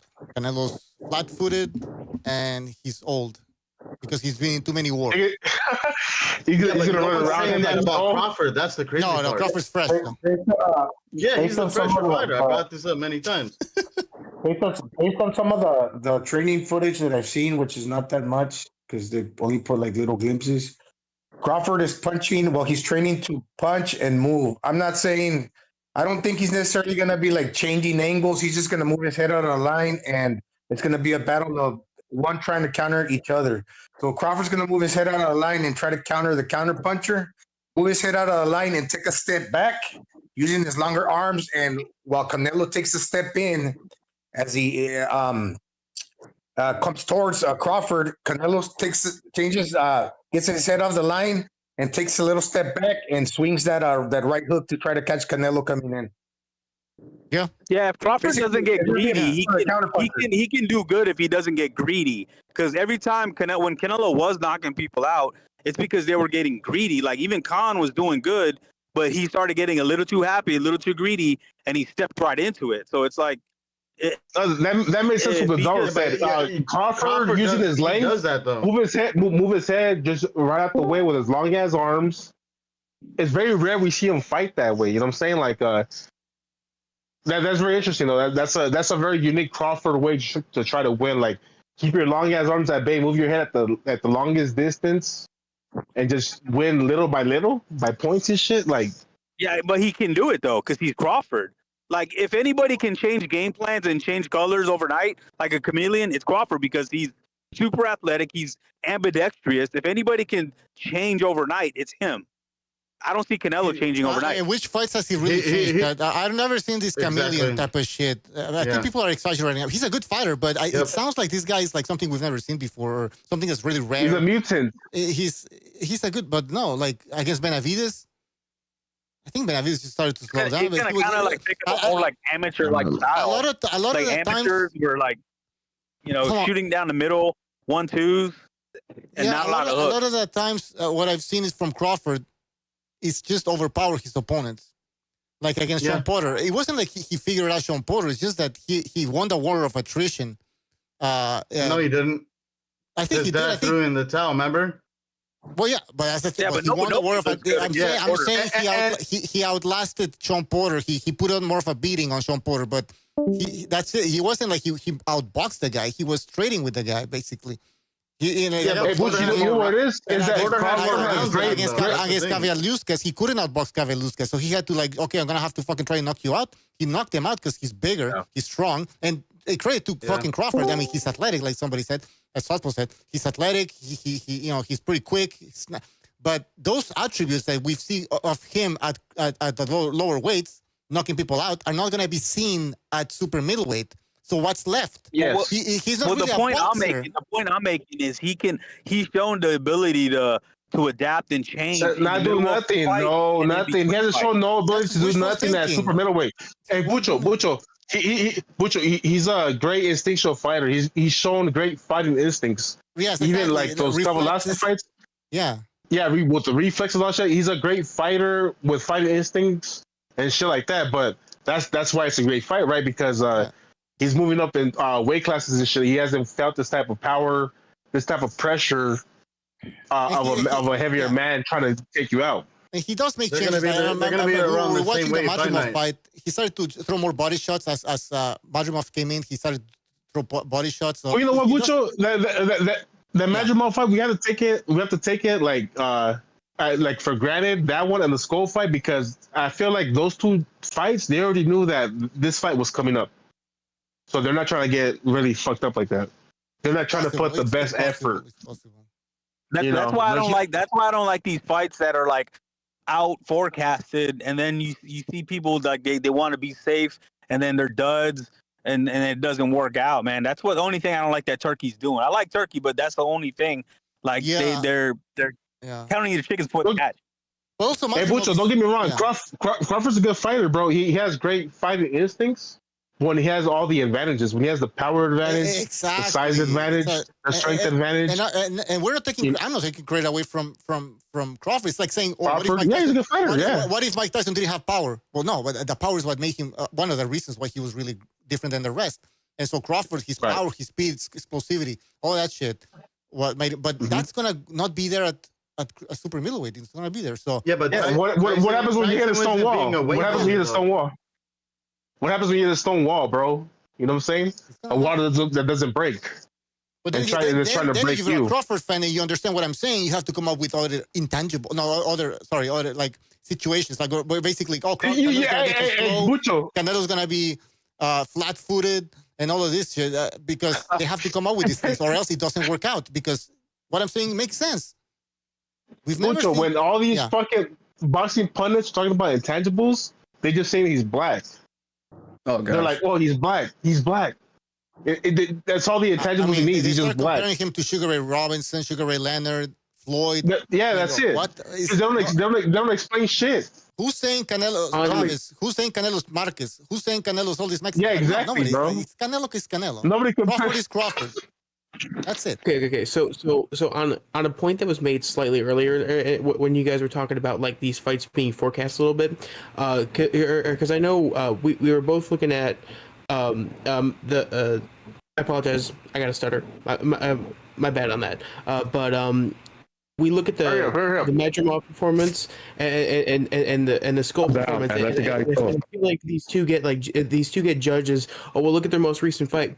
Do you think with these fights being forecasted and like we know, okay, we knew Canelo versus Crawford was coming eventually, and that influenced the Madrimov fight, and it influenced the Skull fight. I think How heavy of an effect do you think that has on those fights and Canelo's performance in the Skull fight, Crawford's performance? Can we remember situations where we had fight? I remember De La Hoya when he was going to fight Bernard Hopkins, and De La Hoya fought Felix Stern, and Hopkins fought, I think, was it William Joppy? No.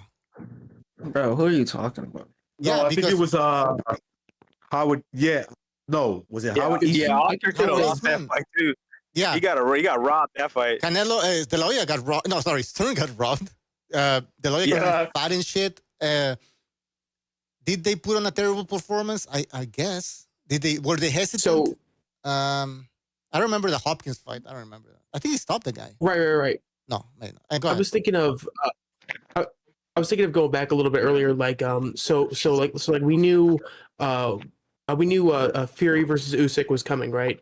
And then Fury booked that dumbass fight against Ngannou, and he didn't show up for it, and he didn't take it seriously, because he thought, oh, I'm just gonna steamroll this guy, and he argued like that fight was it was way too fucking close for someone like him. Like that was a genuinely close fight, and.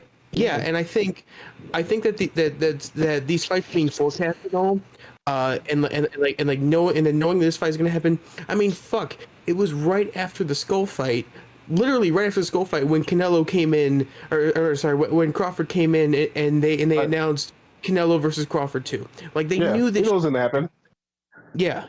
So I think, especially looking at like the Madrimov fight and looking at the Skull fight, are both terrible fucking examples to look at past performances. Not terrible, but not good examples. Yeah, but you're right about that. We get the point.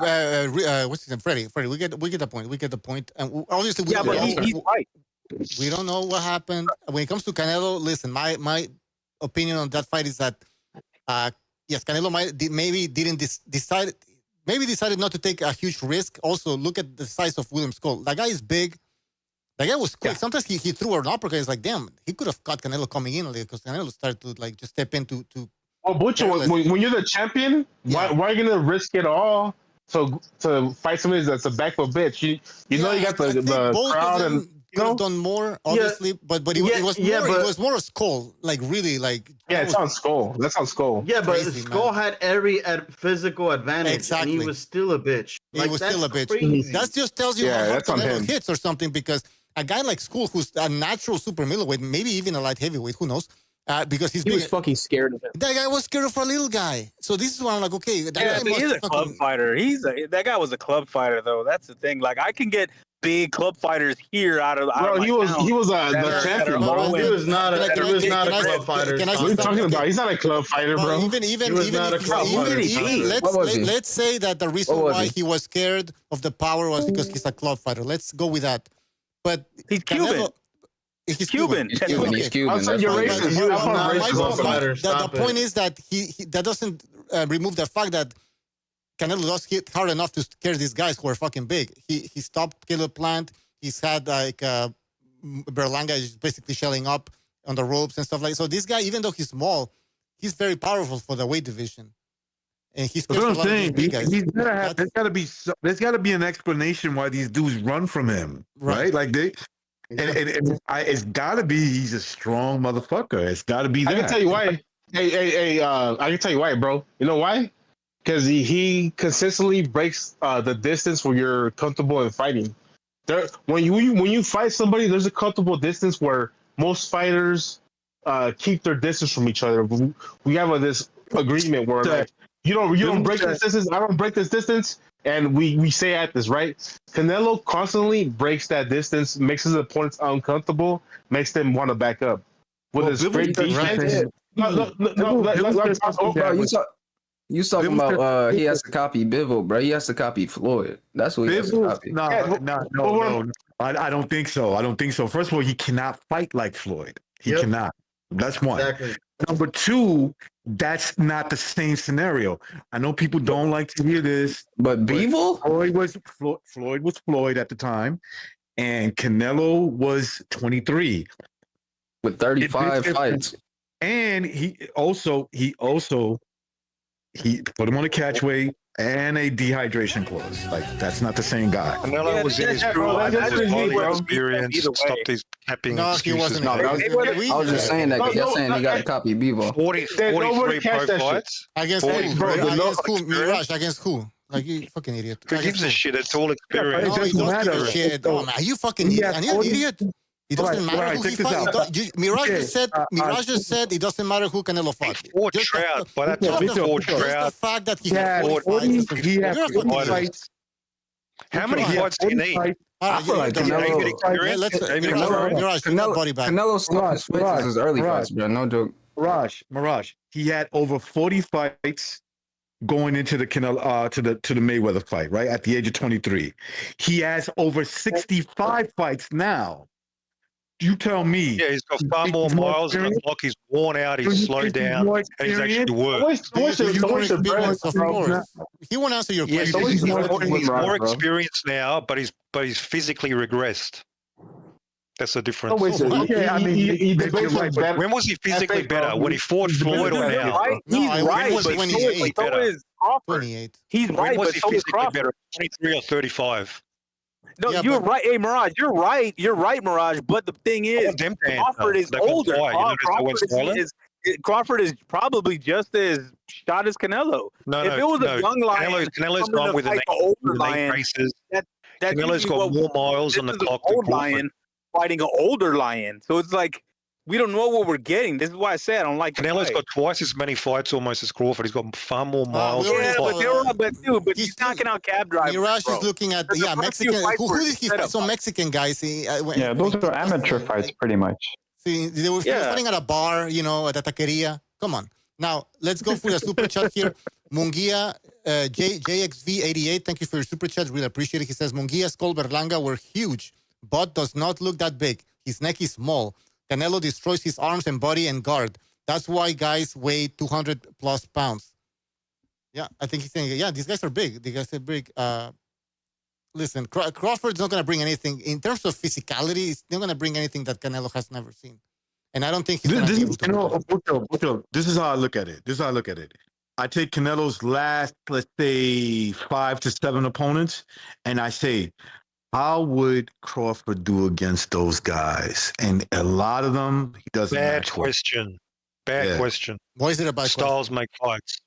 Oh, that's your cop. That's a cop out. But Styles make fights is a cop out in boxing. Yeah, it is. You're just dropping it like that. Like, okay, so why would it be that? How would Crawford? Yeah, go ahead. It doesn't matter how. Canelo is stylistically. If Crawford fought Bivol, Mirage, what happens in your opinion? I mean, Bivol would beat him. Bivol will put people to beat him. Probably knock him out, right? He probably does better than fucking He's not fighting people now. He's fighting Canelo. What's the point of your question? Closer, but Bivol. Well, no, I'm saying is he fighting people next weekend, or is he fighting? What did I miss? Is he fighting people next weekend? Crawford against Cole. No. What I'm saying is, I think if he fought Bivol, I think Crawford gets. Hold on. Let me finish, man. I think Crawford gets stopped if he fought Bivol. Right. Yep. Okay. I think that he doesn't come close to knocking down Berlanga. Okay. I think Berlanga probably crap if he's not fighting him next week. Who cares? Bro, I'm just telling you how I see the fucking fight. What's it gonna do? What is fighting Canelo next week? We cannot hang with the opponents that Canelo can fight. These people think that I recognize these people think that Terence Crawford is gonna stop all these super middleweights, like he stopped what was it, Avanesian. Are you doing triangle theory now? Is what you're doing? He's gonna beat him like Spence. No, it was all physicality. In all of those fights, there was never an outboxing. He was just beating the shit out of these guys because he was just much faster, much stronger. This is a very specific stylistic matchup next weekend. Exactly. Mirage doesn't understand that size matters, bro. How Crawford would do against every opponent, irrelevant. Nothing to do with it. All of a sudden, he's going to turn into Mayweather. Can we talk about They think Floyd is going to... This guy's going to turn into Floyd Mayweather. No. But he can... No, but to get Mirage that much breath, bro, he already is in bad faith, bro. It's not really worth arguing with Mirage. Yeah, I know. Well, I got a question for Mirage. Mirage, you're saying Crawford's going to outbox Canelo. Can you give me a fight where Crawford outbox somebody that way you think he might do to Canelo? Like he's fighting Canelo specifically. No, I don't care about other fights. You can't. He's never outboxed anybody. Is that your point? He's never fought anybody like Canelo. I'm asking for a fight. You're asking me a question. I don't know if he's fought anybody who's similar to 2025 Canelo who's fighting next week? I don't know if he has. Never. Yeah. Yeah, Canelo's never slow fought fighting. Somehow, but he's so confident now. Yeah, because what I want to know is like who has a Crawford fought who has a great defense? Like, who's a good defensive fighter? I can't really name any. I thought Errol Spence. I think he has better defense than any other guy. Did you guys see how Errol Spence opened up when he threw those punches? He was opening up like crazy. He was already getting wrecked in previous fights. You guys. He loads up those bombs. You don't think he has good defense, bro. He has good fundamentals. Those Spence does not have good defense, bro. Okay, check out his face after John Ryder. You try to hit him, nigga. About his amazing Errol defense. Spence would throw like a jab. He would lean down, throw a jab, head completely exposed. In what fight? Who's talking to somebody on that? Wait, hold on. I need to kick somebody out here. Yeah, Spence. Yeah, Canelo's got better defense than Spence. Okay, awesome. So what I'm thinking is like he's facing the best, not only the best offensive fighter, but the best defensive fighter. And that combination, that's what I want to see how he's going to handle both of these scenarios at the same time. I don't even think that's true. Well, he's too flat-footed. He's too flat-footed. This flat-footed guy has been beating all these guys super middleweight. Gave a tough fight to Bivol. No. Then this is where people have to come in and lie. Bivol whooped Canelo. Like, did you guys watch the fight? Seriously, you call that a whoop? Yeah, they act like. They call it. He didn't kick his ass, bro. Canelo is such an amazing. He beat him by points. So the blood. Canelo is such an amazing offensive fighter. Mm-hmm. He couldn't stop John Ryder, Charlo, Munguia, Berlanga. He made. Do you notice a pattern here? Did you? Okay, so here, hold on. So Mirage says that a good offensive. No, you're going to give me excuses for 7 fights now. Are you going to do that? Mirage is saying that a good offensive fighter has to stop these guys, right? Or his opposition. Yeah, he has to. He has to stop bums. Now Mirage. That's first of all, that's wrong. That's not true. He has to just beat them, beat the shit out of them. That's a good offensive fighter. A guy who beats them up. He didn't even do that. If he dropped, he did. We just said it. Is David Benavidez a good offensive fighter? Berlanga went to a party after the fight. He should have gone to the hospital. Mirage, second of all, you are ignoring. Mirage, second of all, you're ignoring the fact that this guy is undersized. He's like 5'7", and he's still being the offensive fighter and beating these guys for 12 rounds, and even dropping them sometimes. So, for expert Mirage, who knows a lot about boxing, that's not enough, right? Like, you don't even. No, if you're saying he's a great offensive fighter, you can't go 7 decisions in a row. Nobody would ever say that for any fighter in the whole sport. If you're fighting bigger guys and if you're dropping them on top of that, I gotta give you credit. I don't care if he's. But you don't care. At the end of the day, you don't care. He still can't stop them. The conversation. No, you're giving excuses. You're giving excuses. No, how is that an excuse? Am I making an excuse? Would be like coming up with some bullshit, like he got poisoned. That's why he wasn't throwing punches or something like. You're giving excuses why he can't stop bums. They're not because he's too small. Okay, now they're bums. Now they're bums. Now Belanga's not a bum. Belanga's not a bum. Is Berlanga a bum? No, he's not a bum. How is he a bum? Why is he a bum? Because he sucks. He sucks. That's why. Can we move on? This guy's an idiot. All right. He got destroyed. He got destroyed in his last fight. I give you enough time. Steve Rolls almost beat him. He rented a rob Steve Rolls. You shut the fuck up. Yeah, Mirage. Hey, Mirage. Let me say this real quick. Yeah, let me cook. That's right. According to Mirage, you have to be a good offensive fighter to get stoppages. But yet he's a big David Benavidez fan that hasn't had a stoppage in how fucking long? In 2 fights. Yeah, is 2 the same as 7? Can you count? Count to 10. Bro. Count to 10 right now. Bro. Yeah. Are you fucking serious? Canelo's actually dropping. That's what I thought. What I thought. Canelo dropped Berlanga, Canelo dropped Munguia, Canelo dropped Ryder. You got a bad face, bro. And then Terrence stopped everybody at welterweight. 5'7". David has to stop two opponents. Again, people don't dogging on him. Again, people don't fucking get it. I don't know how many times do I have to say it. Is Crawford undersized at welterweight? Yes or no? The answer is no, because nobody wants to fucking say it. I'm going to say it. No. That guy is fucking big at fucking welterweight. He's not a small guy. He's not. Then when he moves up in weight, finally, he can't even stop this fucking Madrimov guy. He can't stop Madrimov with 10 fights. Right? What do you have to say about that, people? Okay, no, nothing. It's one fight. That Canelo's not big for his weight. So they kind of meet in the middle if you think.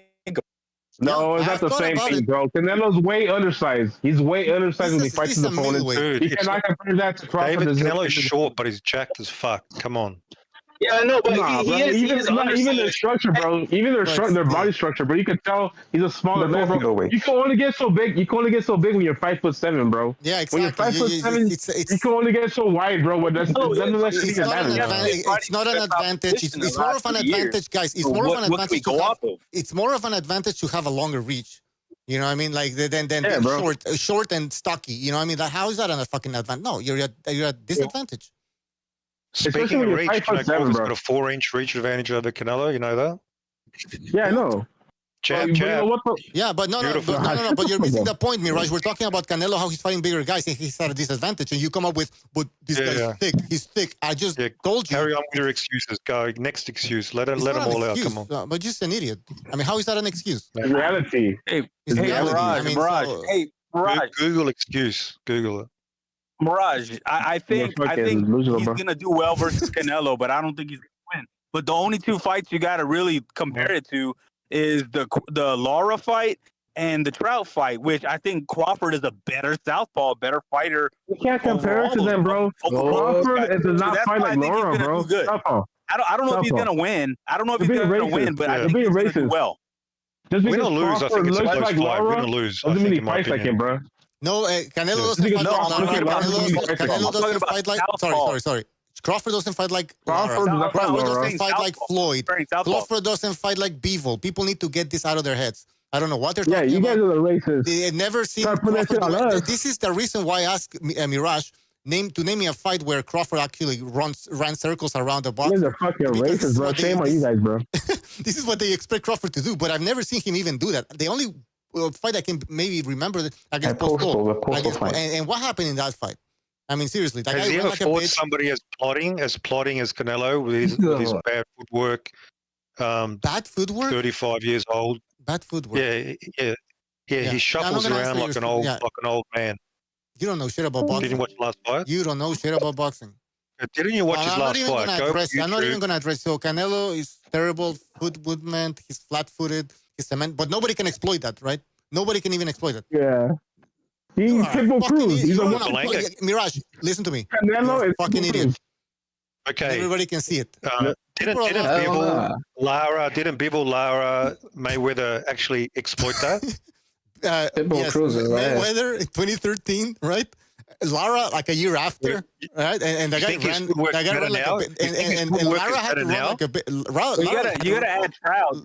Trout gave him 6-2. Yeah, Trout was in 2013. Canelo's footwork is better today than it was against Floyd. Hey, Bucho, it shows you how they rate these guys. The Mexican has to get the stoppage, has to put the pressure. It's up to the black dudes to run away, win by points. The Mexican can't win by points. The Mexican can't back foot and win by points. What happens if Canelo just outjack Crawford for 12 rounds? Canelo's Mickey Ward. He can't do that. Canelo gets robbery. That's impossible to do. No, you know why it's impossible? You know why it's impossible? He has too much fucking pride and dignity, bro. Exactly. He's a full-grown man and shit. Canelo half the rounds versus Floyd. What are you talking about? They'll give it to him. No, what I'm saying is that Canelo nowadays has to go for the finish, bro. Nobody's gonna give Canelo the fucking fight. Dude, Canelo's the cash cow. He has the judges. Nah, it's a Saudi card. This is already, bro. He's already up 3 rounds. This is a Saudi card, man. He's the cash cow.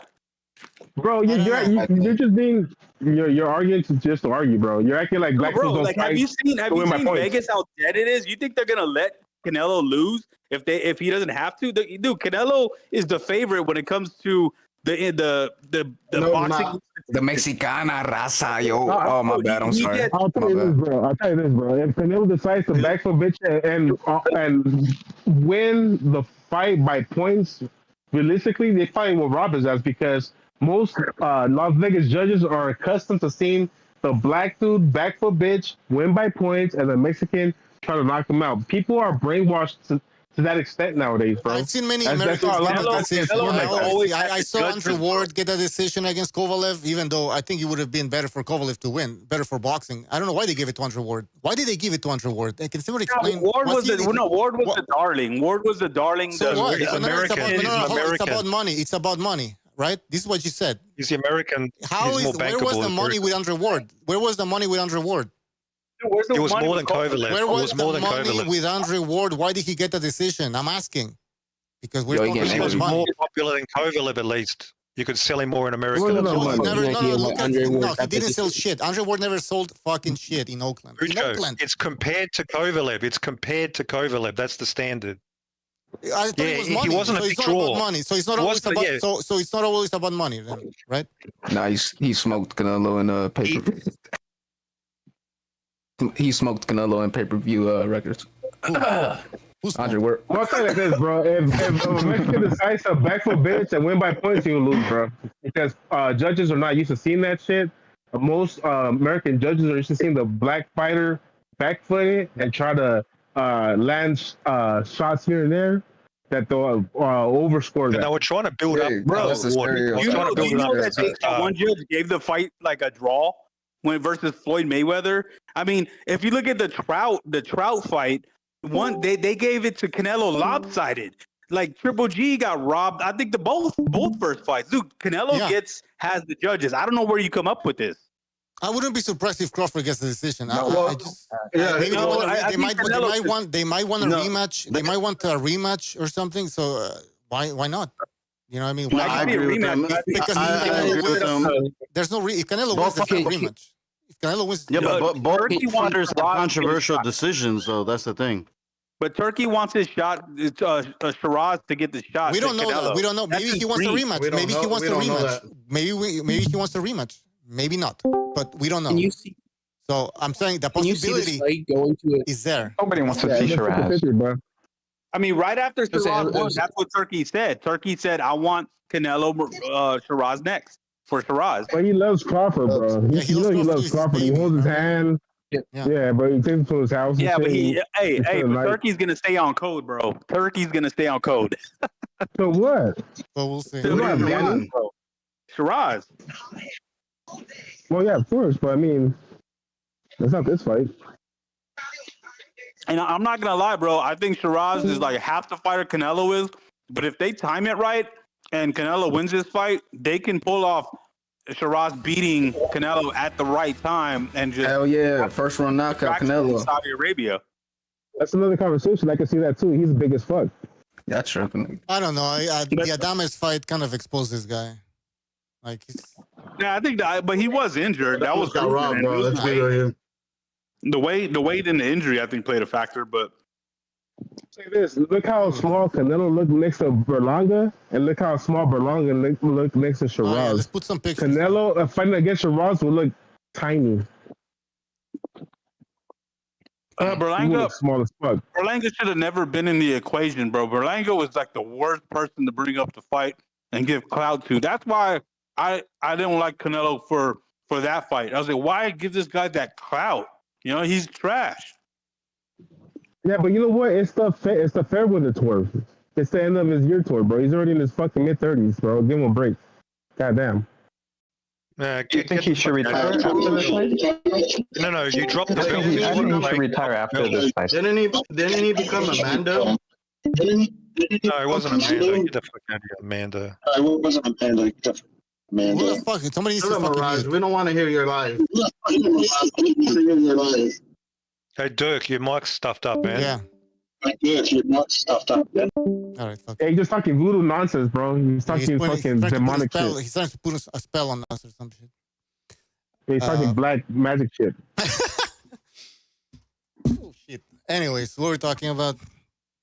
I'm just curious. Say if Crawford beats Canelo, what happens to Canelo's legacy? What do you guys think? Is it finished? I think he should retire. I think he should retire. I mean, if he loses to Crawford, fuck it, man. The guy's shot for real. Can you still call him an all-time great? Can you call Canelo an all-time great if he loses? Well, let me ask you a fucking question. You asked the fucking question. Stop talking, motherfucker. Let me ask you a question. Don't get smart. Watch yourself. If Crawford beats Canelo by points, I don't give a fuck. Because this is the way Mexicans judge fights, bro. We judge fights by who kicks whose asses. We don't give a fuck about who wins by points, bro. So if Crawford wins by points, guess what? We don't give a fuck. Crawford's still a bitch. Canelo's still a G.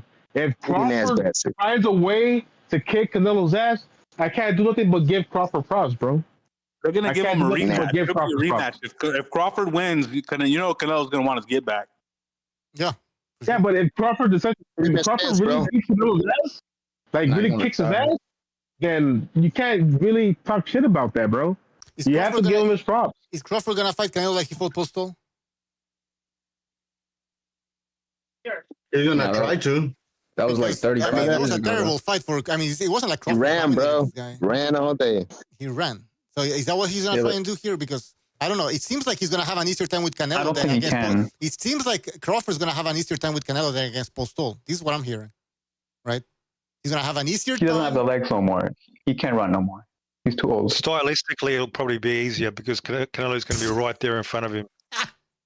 Yeah, Canelo's just standing like Mickey Ward, right? Like Mickey Ward, right? Like Mickey Ward. Right? Yeah, hands up, high guard, open, body's open and shit. Yeah, he doesn't move his head. He doesn't fucking exactly faint. like his last. Literally, it happened 3 months ago. Exactly like that. 100%. Bro, he fought at 6 in the morning. Pendejo.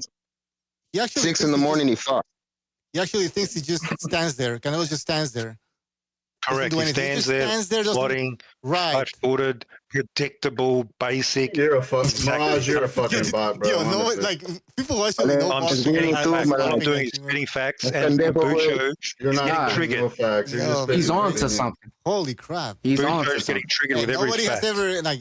You need a Bivol. Okay, what fact did I get triggered? He's so. Hey, what's your prediction, Bucho? Some knockouts. Canelo's going to knock him out, right? Yeah, Canelo's so flat-footed that only the great Bivol could decipher it, right? And Floyd Mayweather in 2013. Everybody else couldn't figure out how shitty Canelo is, arguably the most how flat-footed flat-footed fighter he in is. the Nobody sport could today. figure it out. You needed a light heavyweight Bivol, who's now the undisputed light heavyweight champion, right? You needed that guy to finally beat Canelo. You are a fucking idiot. You're a fucking idiot. That's why he's fighting Langer. We're gonna move on. What's your prediction, Bucho? What's the prediction? Remind me again. You know why? Because what is footwork? You know, what is footwork, right? Footwork is where you put your punch placement. They don't understand that Canelo, he leans his head forward, bro. He leans his head forward, makes you think he's not in range, but he's really in range and shit. You know, when you start leaning your head forward like that, like that's what is footwork other than being in a position to hit somebody and not get hit, right? What I'm saying is that footwork determines when you can hit your opponent. It's not when you can get away from this shit, bro. One aspect. Yeah, no, it's the main aspect, bro. This is boxing, bro. It's about fucking hitting motherfuckers. And how many times did Canelo hit Williams' skull? Like 10? Well, like I told you earlier, bro, I think that's a throwaway fight. Skull win? How many punches? How many rounds did Williams Skull win? How many rounds did Williams Skull? How many rounds did Williams Skull win? Okay, answer my question. How many times did Canelo punch him? I'm not answering shit, man. You answer my fucking question. Did he run 12? Who do you think? Jesus Christ. Your question is irrelevant. No, dude, you absolutely you cannot fucking count the Skull fight and not talk about the Madrimov fight where fucking Madrimov was damn near won the thing. Who looked better? Who looked better in the last fight? Canelo or Crawford? In the chat, Golden State says Skull damn near won the fight. I've heard this from some LDBC Afro-American channels. They actually think that Williams Skull won the fight. I don't know if this is one of these guys. That's ridiculous. Who looked better in the last fight? They want to run away. They want to break dance for 12 rounds and win the fight. They want to break dance for 12 rounds. Can somebody answer? What was your question, Mirage? Who looked better in their last fight? Crawford or Canelo? I think anybody did, man. Canelo, he fought at 6 in the morning, fucking overseas from the long ass. He had the guy running. Canelo had the guy running. You think Canelo looked better than Crawford in the last fight? Look at Canelo's face. Look at his face. Get some glasses. If you don't have glasses, get some glasses. Canelo didn't get his head snapped back by fucking Madrimov. Like, all of a sudden, defense ain't shit. All of a sudden, defense ain't shit. They pick and choose when defense means something. Canelo didn't get hit for shit. All of a sudden, they don't mean shit. Yeah, all of us. You know what I'm saying? We know what it is. Canelo showed beautiful defense against Skull. He didn't get hit. How's that? Yeah, that's why I like debating Barrage, because he argues in bad faith. He's just a Canelo hater. I'm gonna read a super chat, a juicy super chat from Nima. Thank you, really appreciate that. He says, "Nice work on the latest Canelo Crawford videos. Thank you for watching the videos. Thank you for supporting the channel. Really appreciate it. Yeah, guys, check out the videos. Yeah. Mirage, you should check out our videos. He's gonna explain everything. You're asking stupid questions. They're all answered. I checked out a little bit. Checked out a couple of minutes. Yes. Yesterday, nicely produced videos. I didn't pay much attention to the content, obviously, but in terms of production, shit, bro. nice quality. The production value. Yeah, I agree. Good effort. Thank you. Really appreciate it. I'm a piece of shit, bro. I just gave you props and credit, and you're not appreciating it. What's going on? No, I said appreciate it. Of course. I mean, the great Mirage, giving credit. For my Compliment coming from Mirage. That's a compliment. Yeah, exactly. The Mirage Award. Hey, do y'all know when what time the fight's coming on? What's that? Did you check out my video? I dropped a video yesterday. Check out my video. I'll check it out. I'm pretty sure it's gonna be top notch. Yeah, check it out. Top notch. Yes. Always. Who said? Hey, y'all know what time it's gonna be? Y'all know what time the fight's gonna be? Okay, so here's the thing. I heard it's gonna be late at night. Yes, it's gonna video. The fight's gonna be at 9. The card starts at 9 p.m. and main event around 11:30. So this thing that De La Hoya said that it was gonna be during the day or something. Apparently, it's bullshit. Yeah, I thought they were offsetting it for the UFC event. Yeah. So what's happening with the UFC? I don't know. So go check it out. I did some research and it says the fight is at 9. I'm down here in Texas, man. I'm on my hometown in San Antonio where the UFC fight card is happening. I'm not hearing any buzz about it, man.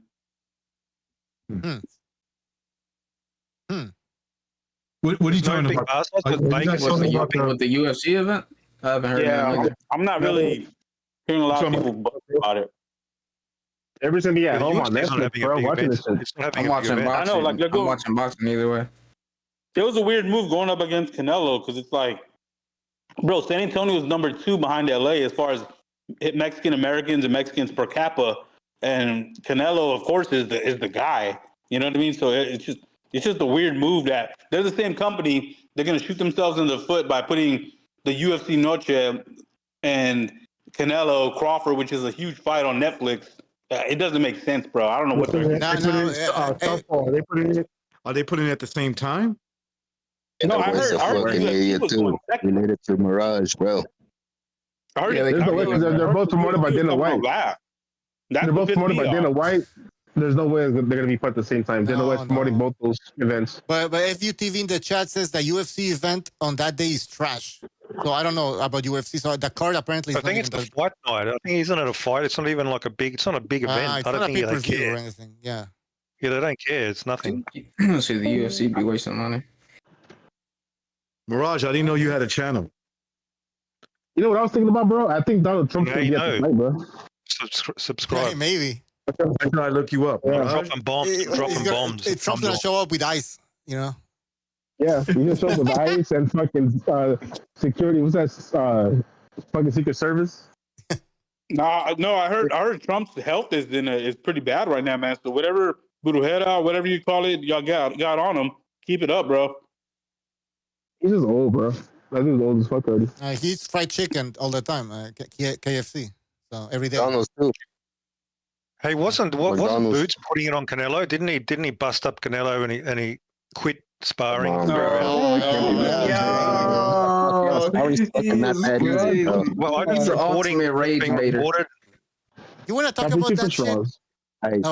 Have you ever sparred anybody? Isn't that important? Yeah, you think after that fight they'll release sparring footage?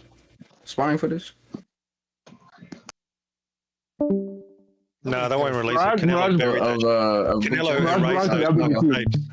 They erased that shit straight away. Hey, Mirage, you got Benavidez beating Yard. Of course you do, huh? Stop it. He's going to stop him. Not going to beat him. He's going to stop him. That's going to be a good one, too. He might stop him because, again, Yard gets fucking tired always. I think so, too, bro. I think Benavidez has the youth factor. He's a younger, hungrier person. It's going to play into effect. Yeah, but then that's going to try. Mirage is going to go crazy. Watch. Oh, look at the monster. The monster. But, like, come on. This guy has already and been you're gonna get the excuses ready. Yard. I'll tell you right now. Yard has already been fucking stopped. How many times now? Twice. Mirage is gonna be like, but he put up great performances each time. He gave him tough fights, right? I don't really think so. He gave Beterbiev, that was arguably the fight of the year Beterbiev- nomination. Go watch it. That was a great fight, back and forth. They need to switch opponents, bro. So if Benavidez wins, he's up there with Beterbiev and Kovalev. No, he's already surpassed Beterbiev as a fighter in the ring. He's already ahead of him. He just has to give an opportunity to prove that. He But he's better ahead of stop it Beterbiev, now. right? Hey, with all this talk, he better stop yard. Are you getting And nervous? then Beterbiev Are you getting really wants nervous? to smoke. getting Beterbiev will be nervous? next. What are you Then getting nervous? Beterbiev will be next after that. Nervous for what? Benavidez beats the shit out of him for 12 rounds, but doesn't knock him out. But he's more dominant than Beterbiev or Kovalev. Then he deserves credit. Beterbiev got the knockout puncher. He doesn't have to knock out Take 12 rounds of beating. I don't think I can be more Benavidez- dominant. Yeah. I can be more dominant again the stoppage, bro. Beterbiev got it. No, He doesn't because have you to you work could be, you could be defense. losing a fight. You could be losing a fight and not got a guy in 12 rounds. So what do you mean? How can you be more dominant? That's common sense. That doesn't make sense, bro. At the end of the day, bro, this motherfucker almost died in the ring. Yeah, Canelo loses Okay, to Beterbiev. let's say, for example, what's an example where a guy got knocked out in 12 rounds where he was losing a fight? Chico Corrales versus Castillo. What's his name? No, come on, bro. Don't talk about Chico Corrales before Mayweather. No, he's fuck out of here, bro. I mean, that shit does happen, bro. I mean, I Antonio It was a Tarver million versus fights. I was He getting won. a crap beat out of him, and then he came back with a KO. It's happened a million Yeah. times. Exactly. Now you tell me what's more dominant. You knock a guy out the last second, or you beat the shit out of somebody for 12 rounds. That's a What's straw more man, bro. Nobody said the last second, bro. You got stopped, bro. It wasn't the last second. Well, They you, would've let the you fight didn't, you continue, didn't you give would've an killed him. example. All you said was knockout. But what I You remember, said bro, knockout. You didn't give an example. You're talking about Chavez. what I remember is that Beterbiev stopped him, bro. Beterbiev stopped his ass, and it wasn't at the last second, bro. Chavez That's what I remember. Nah, yes, he did. Okay, all I'm saying is, okay, just because you punch harder than somebody doesn't mean you're a better fighter either. I'm not saying that either. I mean, if we But want to go by that logic, something, no? okay, It does mean okay, something. by that logic, Sharaj is better than Canelo, bro. Let's go with that logic then. No, he's not because he's not a multiple weight champion, bro. Come on, bro. He knocked out, Sharaj knocked out your boy in one round with it. Fucking Whatever the Afro fuck it angles, was, 2 bro. rounds. You guys are always playing dirty, bro. You guys always the fucking. Afro angle, yeah, whatever. You got Yeah, Nah, you guys always argue in bad faith, bro. Come on, you gotta be honest about it, bro. You have no argument because you're a bitch and then you gotta go to racial, so I get it. Just be honest about shit, bro. You know what it is. Canelo's a better fighter than Shiraz. Dirk is biased. Fuck him. He is. Yeah, bro. He's trying to tell me Shiraz is better than fucking Canelo, bro. He's trying to tell me Shiraz is better than Dirk, you Canelo. got Crawford. You're not just talking about how KO is so important. Loaded gloves. You're being bad faith, bro. You're being bad faith. You're saying Benavidez. Okay, go ahead. You're saying Benavidez has to knock out Yard. Okay, then why couldn't Canelo knock out Berlanga and Shiraz did? Oh, by your logic, Shiraz. Canelo cheated. Canelo's 5'7", and he's small for super middleweight. Oh, he's not. No, I mean, am I making it up? Am I making it up? Am I making it up? Canelo's a elote vendor, bro. He's a little elote vendor, bro. They know what I'm saying is true, so they call it an excuse to dismiss it. Dismiss a fact. That's how they dismiss a fact. It's an excuse. No, it's not an excuse. It's a fact. It's not like Canelo knocked out big guys before, you know. Yeah, but he can. That doesn't mean he can knock all of them out. I mean, no. At some point, some of them like Bro, have he's a better midget, genes. bro. You know, the power has limitations. Okay, then His power has limitations. You know what I mean? the point is you don't have to knock somebody out to get a good win. That's the point. I get. Not I that agree. true. I agree. Nobody has. I don't know. What, Yeah, but William Skull was not a good win. Hey, man. No, that wasn't a good. William Skull's a nobody. I don't even know how he got in position. Dirk, he fought like a nobody. Right? Listen, the point is Dirk doesn't have any fucking point. He just want to argue. They just bring these niggas up out of nowhere. Canelo is a manufacturer nut job. He just want to argue because but by that logic, but by that logic, never answer the fucking questions. I don't think Severino likes Dirk. Nah, it's not about liking. It's just about dumb argument. It's about dumb argument. It's not about liking. It's like it's just no. It's not about liking. Just like one of those guys who forces him to make Now here's the thing. Dirk has good takes. He has the Benavidez thing, man. As soon as you taken away from like the black fighters, he has good takes. But outside of that, his take is like they use delusional. When it comes to, he has to like he just tell you like, hey Bucho, who's gonna win? Devin Haney or Norman? Who's gonna win that shit? I don't know, man, but I really want Norman Jr. to win. I'm Norman. I'm rooting for this guy. I thought Norman. Bucho's biased. I don't give Devin Haney. I don't give Devin Haney no benefit of the doubt. I got everybody that could punch hard over Devin Haney. This is the biggest guy he's ever fought. The naturally biggest guy, the natural welterweight. He's never fought that. Who he fought Ramirez. He fought Ramirez. His career was at the lighter weights, and he was shot and old, and he couldn't even stand in front of that guy. That's what I'm trying to say. I think it's still Ryan, man. Because Norman, when you see Norman, he's trash, actually. Bro. No, dude, but he's trash, yeah, but he's bigger than Norman. Norman is even smaller than him. I think he's taller, but like physically, like I think who I think bigger than Ryan and it showed in the fight was Rolly. Rolly put on the weight well. Do you remember the video then? Do you remember the video when Do you remember the video when Haney and Norman confronted each other? The security, the huge, that's a good. Yeah. You can tell. You can tell Haney actually is way bigger than Norman. Dude, I thought he's taller. I think he might be an inch. Nah, even bigger, man. Even bigger. You know what? To show you, he has like that swimmer's body. He's got those wide shoulders, like a felt. The thing about Haney, the thing about Haney, hold on. Let me just finish real quick. The thing about Haney is that he has the Keyshawn body. He's huge from the waist and up, but had those skinny ass legs, man. That's his problem. Yeah, his problem. He's not balanced. Yeah, that's a big problem, man. When you got I talked to Norman. I talked to Brian Norman. He was down here 2 weeks ago at a local fight. He was like the guest of honor. And I'm like, yo, bro, you're going up against the establishment. This guy has always had, help from the outside, either from the judges, from the referees, to flipping over fights in Mexico or flipping the fights in the courts. I'm like, dude, like, what are you going to do about that? Because if they let him, if the referee lets him grab and the judges do what they do, like, what are you gonna do, bro? And he's like, well, I got two judges. He's confident. He's like pointing at, he's lifted up his hands. He's like, I got one judge here and one judge here. But he's like, and I'm like, well, okay, well, you got that left hook, bro. What are you gonna do? But speaking to him, I just like, it sounds like he ain't worried about nothing. But I just he's an idiot. He needs to understand that. That's what I was trying to tell him. Like, hey, bro, I know you're confident, but you need to worry about the system. Yeah, I mean, you would think they would know this, but maybe not. Don Chile Relleno, thank you for your super chat. He says, can't wait to see the disappointment from the most pathetic crawfish chorizo lovers. Canelo haters such as Bradley, Andre Ward, Eddie Atlas, and Paulie Malignaggi.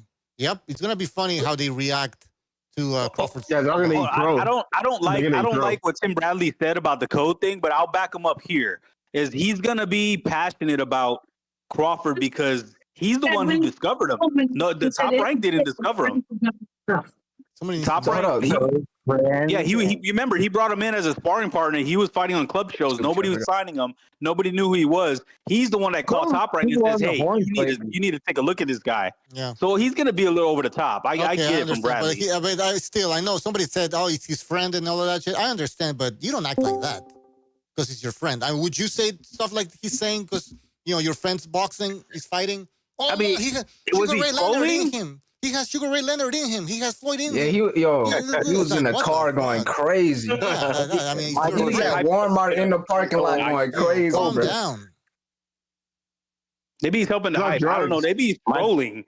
Maybe I don't know. Maybe he's doing it for views. Who the fuck knows? Because it sounded so bad and it sounded so out of character. I'm like, why is he talking like that? I hope so. Hey guys, let's go to some news that have been accumulating throughout the week.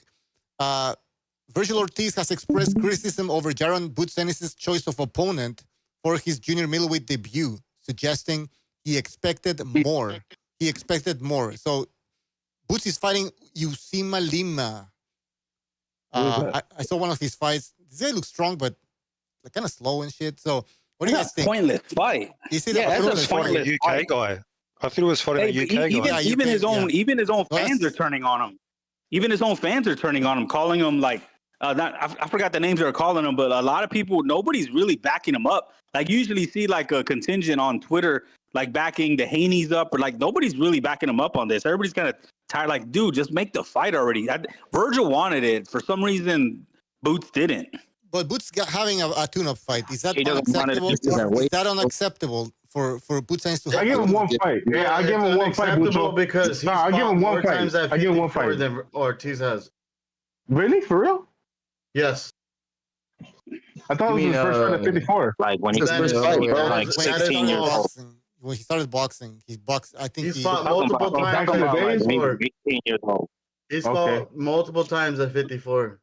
Yeah, he needs to fucking step it up. He's acting like a lazy motherfucker. Yeah, and I'm frustrated with both fights because like I don't even want to go to the Ortiz fight and it's close to me. It's like, man, I know what's gonna happen. These guys got to stop fucking marinating fights, bro.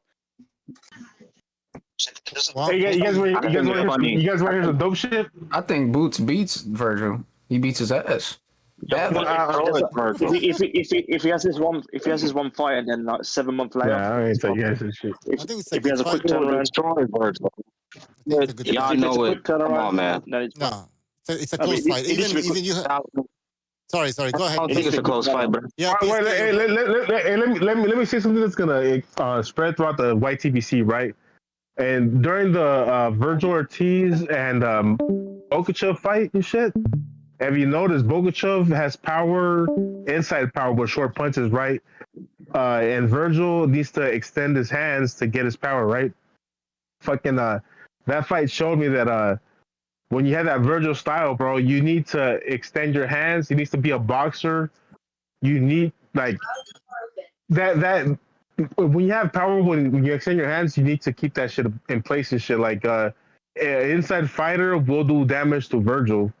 Like fucking Virgil needs to have extension on his punches.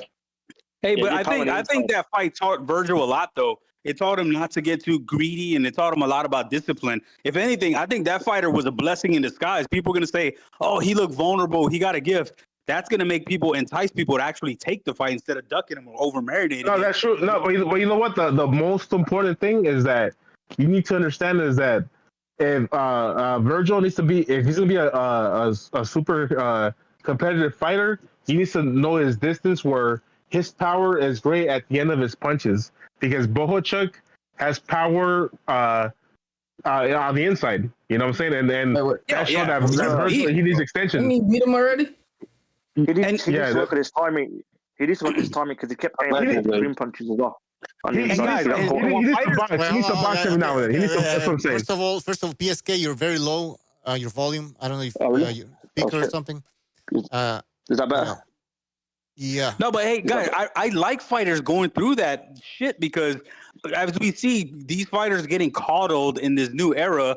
So when they face adversity, they don't know how to handle it. Like when guys going through shit like that is what people used to go through back in the day. Mayweather went through it with Castillo. Fucking Oscar De La Hoya went through it when he was getting dropped early. Tito was getting dropped early. Like all these fighters went through shit. But nowadays you can't do that to these younger fighters. Look at the contrast. Social media. That's not true. Castillo was considered one of the weakest champions when Floyd fought him the first time around those weight classes. He was the sparring partner. Chavez's sparring partner. Yeah, but still, he went through that was still big adversity. When he fought Castillo, that was a cherry pick. Floyd fought Corrales before that, right, at 130. So he had a big fight, tough fight. Yeah, maybe. But what I'm saying is that Virgil needs to have extension on his punches to connect. Like the people that come inside and try to fuck him up on the inside are gonna have success because his power comes from the end of his punches. We've seen that with the poetry fight. Right. Yeah, that's what I'm saying. Hey, my last point. This is my last point of why I trust fighters like Virgil more than Boots right now. Because with Virgil, he got cracked, right? He got cracked. He got up and he fought back hard. But what's gonna happen when Boots gets cracked and shook? We don't know yet. So we don't know if Boots gonna happen. That wasn't gonna happen at 147. right? Because he has been cracked. He's been cracked. He just hasn't. He has a good poker face, but he has been cracked. Who was it? It was Baranchik? No, I forgot all these names. I always mix all these East European. Are you talking about Roman Vanilla? Please don't bring up Roman Vanilla. No, the guy who hit. Current. The guy who cracked boots. Yeah, who was his No, Karen cracked him in the second fight. No, there was another one before. There was another one before. I think it was Abreu. Lipinets. I thought Karen got robbed in that fight. That's the rematch. That was not a robbery, bro. Stop. Yeah. Lipinets is a 140, bro. All right, guys. Next. You throw that word around too much, bro. Everything's a robbery. You throw that word around too much.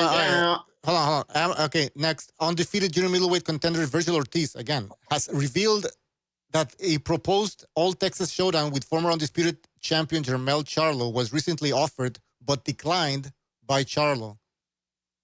He didn't say anything. You want to fight a guy coming off 3 years layoff. Well, yeah, you don't want to fight. Yeah, Charlo want that shit. So Charlo doesn't want it. I guess it makes sense, right? Yeah. I wouldn't do it. Getting goalie. How about you fight a champion? Because you've never been a world champ. He should be a world champ. He should want to be a world champ. He's never won a title. Apparently, his WBO or some bullshit title champion in recess. WBA champion in recess. So he gets WBC. No, it says here he's the WBA champion in recess. So he's expected to be so he can face Abbas Bararu, the guy who beat Diaz. That guy would give Charlo all kinds of. I wouldn't be surprised if he beat Charlo. Yeah, Charlo's done, bro. Charlo's done, bro. Charlo's done. That's the thing. So maybe you're right. Yeah. They're both done. Yeah, that fight's never gonna happen. I promise you. Charlo's gonna want big money fights, and he's not fighting the African dude who's dangerous. Why? Because he's black. He's scared of the black. Because he's blacker. Because he's from Africa. So he's because he's black. Like, oh shit, this nigga's black. Okay. He's blacker. He from Wakanda. Y'all need to relax. Give an answer. That was actually funny. No, but he's a tough guy. The African guy. I like his style. He no bullshit. Somebody needs to meet. That's not an easy fight for anybody at 54. Nah, the real fight is fucking that Puerto Rican dude, bro, versus Virgil. Why did I get kicked? What the fuck was it? You, man? Who had the background noise? No. Sorry, then I don't know who it was. I thought it was you. All right. Who is that Puerto Rican kid? That like 23, 24-year-old? Yeah, that's the fight. Yeah, that's the fight right there, bro. Him versus Virgil, that's the fight. But he's too green, y'all say. He's too green. It doesn't matter. Make it now or make it in 2-3 years, bro. That's the fight. Nah, make it now. Virgil was something. Virgil, that's the fight. Hey, somebody mentioned Virgil's going to be 30 years old. Damn. Yeah, because he's been MIA because of his sickness, bro. Still no 3-year hiatus. Yeah, I'm disappointed a little bit. Well, because he was sick, dude, for like 3 years. No, he wasn't. He was out for like. Was he? Bro, no, he was out for 3 years, bro. That's why it's frustrating his brother taking so long, because both Boots and Virgil, man, they should have been names already, but they're not, dude. Nobody knows these guys. It's crazy. And that's not true, bro. If nobody knew who Boots was, nobody knows who Boots is, dude. Nobody knows who Boots is outside of writing, man. You're weird, bro. Let me finish. If Boots was just a random, that Canelo sparring session would not have gone crazy like it did. What you mean the sparring session? You mean the picture? Yeah, the picture. Nobody would have cared. It was just Canelo was some random motherfucker. Nobody did care, bro. It's only the Nah, that's the perfect emulation of Terrence. Yeah, bro, scared, bro. Did you see that on Yahoo Sports? No. Did you see that on fucking mainstream? No. People weren't Canelo has a lot of boxers. I seen Canelo with a little wart on his eye. Within the boxing circle. Bro, who are those other two guys that Canelo spars with constantly and is always Yo-Yo Hernandez, and people still don't know their name? I don't know. He's in there with Yo-Yo. He's in there with Yo-Yo Hernandez and Valasant. Nobody knows them. Nobody knows those guys. But like, guess what? Canelo too. Nobody gives a fuck. They only cared when it was Boots. But who cares? Yeah, I want to let PSK say something. Go ahead, PSK. Yeah, so like boxer gets bruised on face during sparring. Who gives a fuck? Yeah, I mean, like, who gives? Who cares? We're not talking about the bruising, PSK. We're talking about that picture did go viral. You can't deny that shit. Yeah, but just on YTBC, not mainstream. So nobody cares. It didn't go viral with casual. Wait a minute. That's not fair because what boxing event really goes mainstream unless it's like Canelo Pacquiao? Yeah, Derpy, you're mad. Where any little chance you get to be a Boots groupie, you take it, man. It's just weird. You're right. The more you think about it, it was fanboy. It was actually fanboys who started going crazy over that picture. I mean, sure, somebody posted it like a news boxing thing or whatever. They commented about it, but they didn't blow it out of proportion. Who blew it out of proportion? The fans. Some fans. The LGBTQ exactly blew it out of proportion. Yeah. I mean, if anything, it worked against Boots because Boots got attacked by the racist, black type of people, and they drug his name in the mud, saying he's not on code, blah blah blah blah, all this stupid shit. So if anything, it hurt him. You know what I mean? Like casuals don't give a fuck about that picture. Yeah, they called him ops. No, there's no just. I disagree. That's good publicity. No, but they're calling him ops. So. No, it is. You get your name out there, people are talking about you. I didn't know who Boots Dennis was. Oh, it's a guy in the boxing circles. In the boxing circles, more people. No, Dirk. Within the boxing circles, we already know who this guy is. Boots Dennis is. He's not getting more promotion. Like, we already that's not fair. Okay, outside, bro, that's not fair because outside of Tank, Canelo, Ryan Garcia, and a couple other guys, who the fuck is really mainstream, anyways?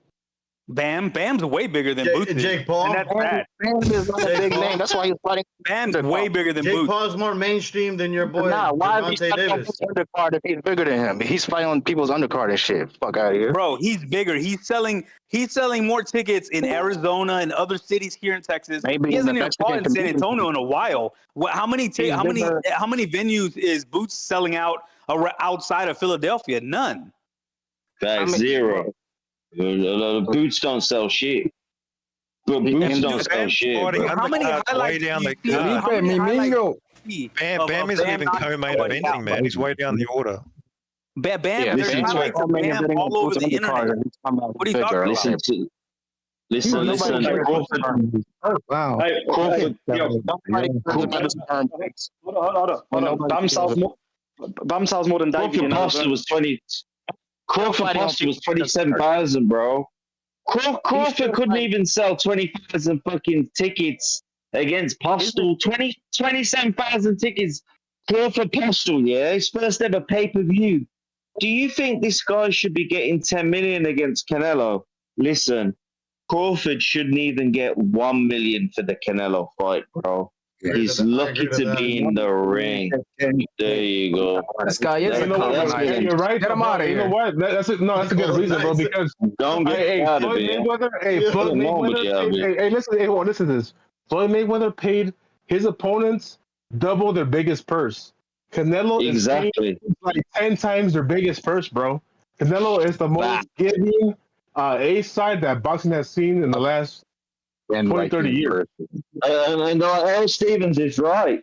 Now, listen, you diss Earl Stevens on this panel. Listen, you diss Earl Stevens on here, but you don't listen to Earl Stevens when he posts. You don't fucking, there's Mr. Pigeon here, yeah? Mr. Pigeon here. You don't listen to when Earl Stevens speaks. Victor Postal, Crawford got nothing. When can you name a Crawford? When you can name a Crawford fight that got anything up to the level where he's getting paid today, bro? Nothing. I brought this up many times that shit flopped harder than an IHOP pancake. Well, I mean, Turkey's causing inflation, though. He is overpaying everybody. Let's be honest. I love Turkey to meet, bro. Listen, they're perverts, bro. Like they want to pay. If they want to pay money, these Saudi Arabian perverts, then let them pay. Let them pay, bro. Well, they're just doing the same tactic that the Eddie Hearn tried to do in overpaying guys like Boo Boo Andrade. But Hearn was a scumbag. The PBC tried to do it too. Overpay them to try to draw everybody in. Will it work? Yeah, but probably not. Bro, can you imagine if Floyd Mayweather was around during the YTBC? How many people would criticize him for choosing his opponent's gloves? No, he was around for the YTBC. He was around. Floyd would have lost. Oh my god. No, I mean, but That's the guy crazy, that's bro. defending, Choosing your the guy opponent's that's gloves is defending crazy, bro. To the guy that's defending Booth, dude, I like Booth is one of my favorite young fighters. I'm not saying this out of any kind of spite. I'm like more disappointed that I'm saying it. I wish it wasn't the case. He's not making waves. Nobody cares. Nobody knows him. He tried to fight Boachuk, but Boachuk's team turned it down. They say that fighting on the Canelo undercard is more exposure for Boachuk than fighting Boots. Yeah, and at the same time, the same thing is Virgil. Virgil is also a dummy. Nobody knows Virgil Ortiz. Nobody knows this guy. It's crazy. That's like I'm disappointed with the whole landscape of that whole new. I mean, that's 99% of fighters, bro. Like outside of Tank and Canelo and a couple other guys, who can really say they're mainstream? Bam, it's that big fight. Yo, listen, you know. You keep saying Bam, bro. Bam is not Jake, Bam. Jake Paul. Jake Paul's Who the mainstream. fuck knows Bam Rodriguez? He'd be like a little midget on the street. Bam is known from California to New York. What are you talking about, Bam? How many highlights do you see? He's not doing that You want guy, to talk bro. about highlights too on the internet? There's nothing but highlights of Bam knocking people out. Like, whoa, it's a Mexican habit. That's Yeah, bro. Bam's a Nobody G. Bam's bigger than Boots. I'm sorry if that hurts your feelings. I'm sorry. It's the truth. Hold on. Bam sold more than David Benavidez in Arizona, right? So just saying. I don't know if that's true. I mean, Mugia's bigger than all them dudes, bro. I mean, Mugia's bigger than Boots and fucking Bam, bro. Oscar Valdez is bigger than Boots and Bam and shit. You heard the Opatai news? There was two hours ago. Have you heard the Opatai news 2 hours ago? What's going down with that? With the Opatai 2 hours ago? Listen, there's talks of him. Listen to this, bro. They're trying to dip that cat down to 1 million to go up to fight his first heavyweight fight, and he got on a fucking argument with Talk Sport in the UK here. I was at work here, and I was listening, and like this Opatai was telling this fucking punk Simon Jordan, he said, "Well, why are you getting me to like take less than 1 million? You want me to get $500,000 for this?" And he kicked off on UK radio on the news. So like, I think Opatai's being played over by Eddie Hearn and all these idiots around in my country.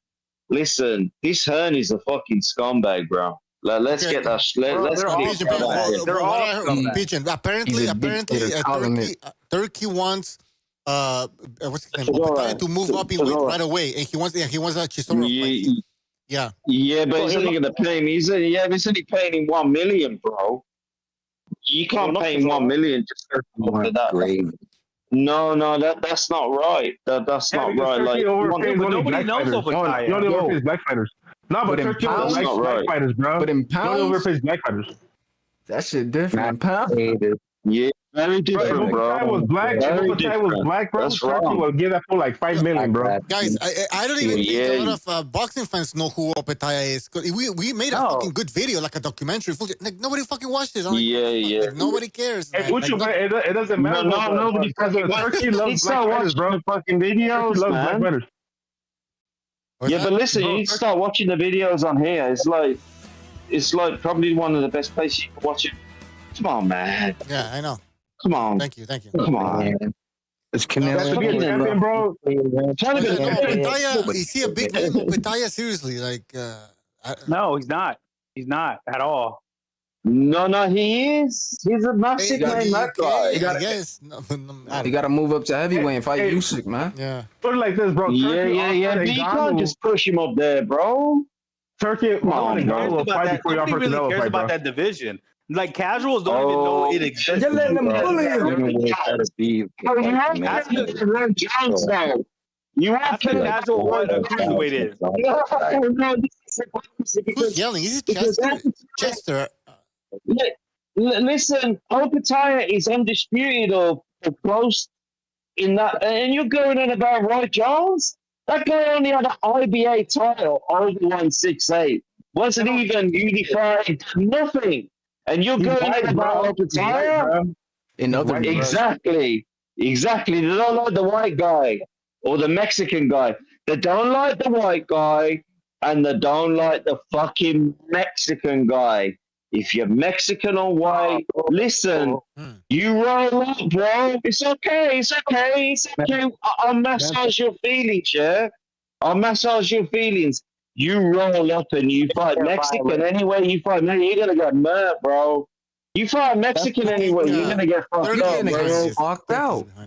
You're gonna get dealt with, bro. Like, listen, I got you.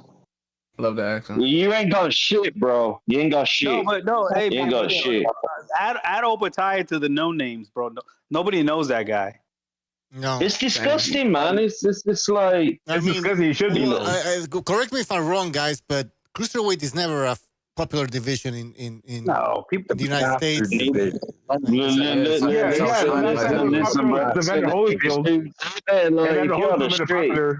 It took a black guy to do it. It's like if you're on the street, most guys are like that big. Most guys are cruiserweight built. The big guys in real life. Come on, it's like, I don't know, but when Usyk was in his prime and Breedis was in his prime, that should have been a popular weight class. Hey, facts, bro. Of course. I'm the weight bully. Well, it's more of Butterbean was it's like like a Central 300. Europe fucking type of thing. Like this. listen, no, Canelo. Listen, give Canelo his respect, yeah, because this guy, he didn't have to go that. GGG never wanted to go to 168. Fought him there, he went up to 175. Listen, give Canelo some respect, bro, because let's be honest, he doesn't want to. He's just a human being at the end of the time. Just give him a rest, bro. And he's gonna level Crawford, bro. That guy's gonna get level, bro. Yeah, that's my. Shut you don't understand. You don't understand. There's so many 175 pounders that have won the heavyweight championship of the world. That's why cruiserweight was invented, because the 175 pounders had nowhere to go after 175 pounds except the heavyweight, and then they go up there and get their brains beat out. Look at Bob Foster, best heavyweight, the best ever. He goes up the heavyweight, he can't do shit. Yeah, the jump. He couldn't do anything. Look at Archie Moore. Look at Archie Moore. If there was a cruiserweight division at that time, do you think he would have won it? No, exactly. No, he wouldn't have. It made sense back in the days because it made sense back in the days, right? Because heavyweights were like 185, maybe then 190, then 200, but now they got so that big. Look at Archie Moore, guys. Now, then they bastardized boxing and gave everybody super junior titles and all this kind of crap. It's fucked up. It's not right. That's why weight class like Manny Pacquiao can win eight titles in 8 different divisions, and a guy like he'll get more like than Henry Armstrong, who won 3. Yeah, you're right. Is Bridger weight still a weight class? I think so. Yeah. Right? So Henry Armstrong's really the first 6-division world champ, if you go by the metric. Yeah, he is. Well, Henry Armstrong won 6 belts, so like he went from welterweight up to fucking what was it like heavyweight? Featherweight. He was the best African American. The champion from 126 all the way to 147 at the same time. And he almost won the middleweight title against Cifer what was his last name? Is common. Ciferino Garcia. Yes, him. Yeah. And he got a draw. And people thought he won it, right? So draw. Yep. He did get a draw. Unfortunately, people thought he won it that were there, but back then judging was different. Sometimes the only one judge was the referee. I mean, like different times. Listen, people need to leave Canelo alone and fucking stay off. Listen, all these stupid channels discussing crap about, leave the guy fucking alone. He's just doing what he's doing and he's boxing. What do you mean leave him alone? Like, what? Talk their crap. I'll just let him box. Fucking box. 1 week we're gonna find out. Fucking talking shit. Yeah, I don't give a shit. Just let him alone. Listen. We're listening. Canelo is a great fighter. Everybody seems to go on in the real world. Canelo this, Canelo that. Listen, well, Canelo will do what he's gonna do. Canelo would do what he's gonna do, but he fucked your boy John Ryder up. He fucked your boy John Ryder up. He fucked your boy Billy Joe up. He just fucks everyone up there, bro. There's no doubt, man. I don't buy. I don't buy. I'm just playing. Don't get me twisted, man. Dude, I don't buy this is why, you know, these people, I mean, they don't appreciate British boxing. They think it's like, but no, Britain, they produce a lot of world champions, so it's a top-notch country. I don't know any history fucking British fighters ever. Name me fighters underneath. Well, lately there's been a lot. I don't know what to tell you. British I'm talking about millions. All time. You just said of all time. Millions. I mean, of all time. I'm not a historian, but I mean, we've probably had a lot of British. Historian. There's like about five. No.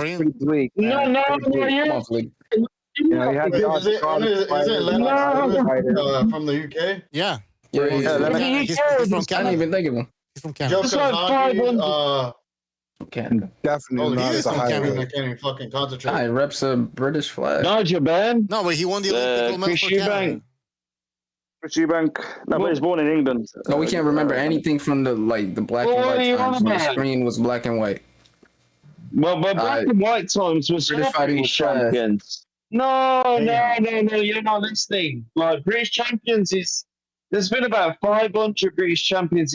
Like Ricky Burns, Terry Flanagan recently, Scott Quigg, Anthony Crawler. I could listen to Josh Taylor.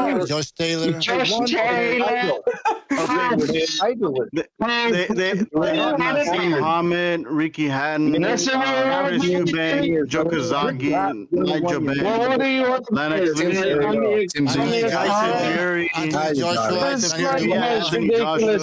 Conor McGregor. Tyson Fury. Hey, and all these guys are bigger than Boots Ennis. But the thing is, though, listen, why would you say the British never had any champions? We have the second most champions in world history. I was just talking rubbish, Mike. I apologize, man. Prince Nassim Hamad. PTA. Well, me and my friend in the chat is there's a British guy in the chat. I think his name's PTA. He's from Birmingham or PRA. We apologize on your behalf, bro. So there you go. All right.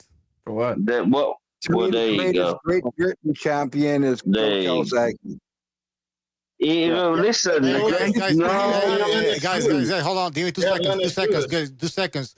Former WBO heavyweight champion Joseph Parker will face undefeated British contender Fabio Wardley on October 25th at London's O2 Arena. What do you guys think about this fight? I got Parker. I got Parker all day. Parker. But probably 12. Parker doesn't knock anybody out.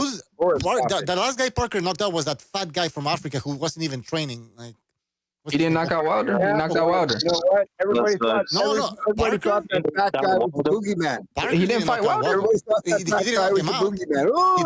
Oh, he's the boogeyman. Parker didn't. Now, I change my views. I'm gonna change. I'm gonna go Wardley. That was a Chinese guy. Oh my God! I'm going Wardley. Zhang. I'm gonna go Wardley. I'm gonna switch my. I'm gonna go Wardley. Yeah. Because these fans don't know, man. Because he's British. Like, every time I listen, I'm gonna go Wardley, man. You know that. I'm gonna go Wardley. Apparently, Caballero might be elevated to WBC champion. That's. Well, really? No. He might drop it now. The WBC. Who's dropping the WBC then? No. That's crazy. At this point, you can't hold 4 belts, man. It's impossible. Undisputed champ. Let's say Usyk vacated all 4 belts. Yeah. Does anybody and 4 different champions won them? Does anybody really think that they would be the undisputed champ, or who would still be the That's champ a good even point. if he didn't have a belt? No, so Usyk could be lineal, right? It's still be lineal, but he won't be undisputed. Hey, speaking of British boxers, That's a good point, brother. Okay, wait, guys, British boxing. Moses Saitama. What do you guys think about this guy? Oh, I don't rate him, bro. Really? I don't rate him at all. Too green. He needs to be checked first. Of the heavyweights. That's what he's going to turn out to be. Trust me. We gotta see that shit, bro. You gotta see him come through. Hold on. Can we talk about another super fight that's happening next year? You never know about a fighter until he gets dropped. Really. See how he deals with that. I agree. He's untested, but so far, are you impressed with him, or are you not that impressed? Yeah. Yes. But I wouldn't be impressed. I don't he's not nobody else. Okay. Tested, bro. What is it? Nobody? No, Dillian White's a good player, I think Atama is a fighter. Atama is a fighter. He's not like my brother said earlier. I don't think he's ready. He's unproved.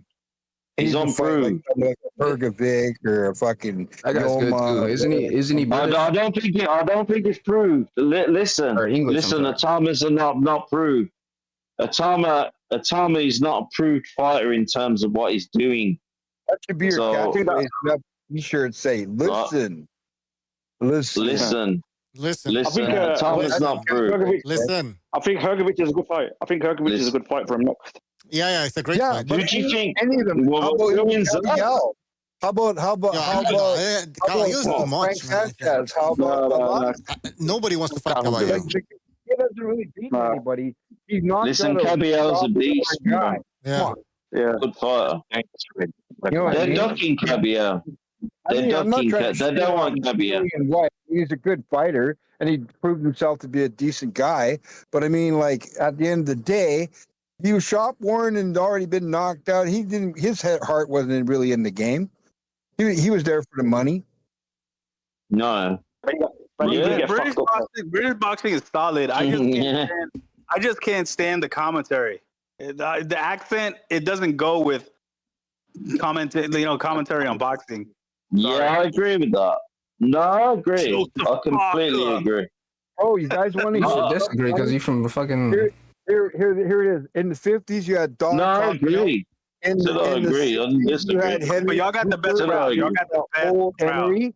And then in the 90s, this guy's being nice. British boxing is trash. Shiraz is your best fighter.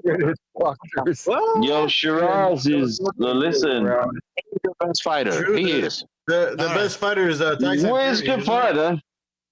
Well, listen, I'm gonna. It's been 3 hours, so we gotta cut it here, or else people are gonna get fucking bored. But thank you for joining us. Yeah, we'll see you next time. All right, take care. Buenos dias. Buenos dias. All right. Yeah, we gotta cut it. It's 3 hours and 14 minutes. Gotta call it a night. Well, anyways, guys, thank you for being on the show, and we will see you next time. Take care. Warning. You are entering Open Lines Friday. For today, anything goes. Thank you for... All right. Yeah, see you next time.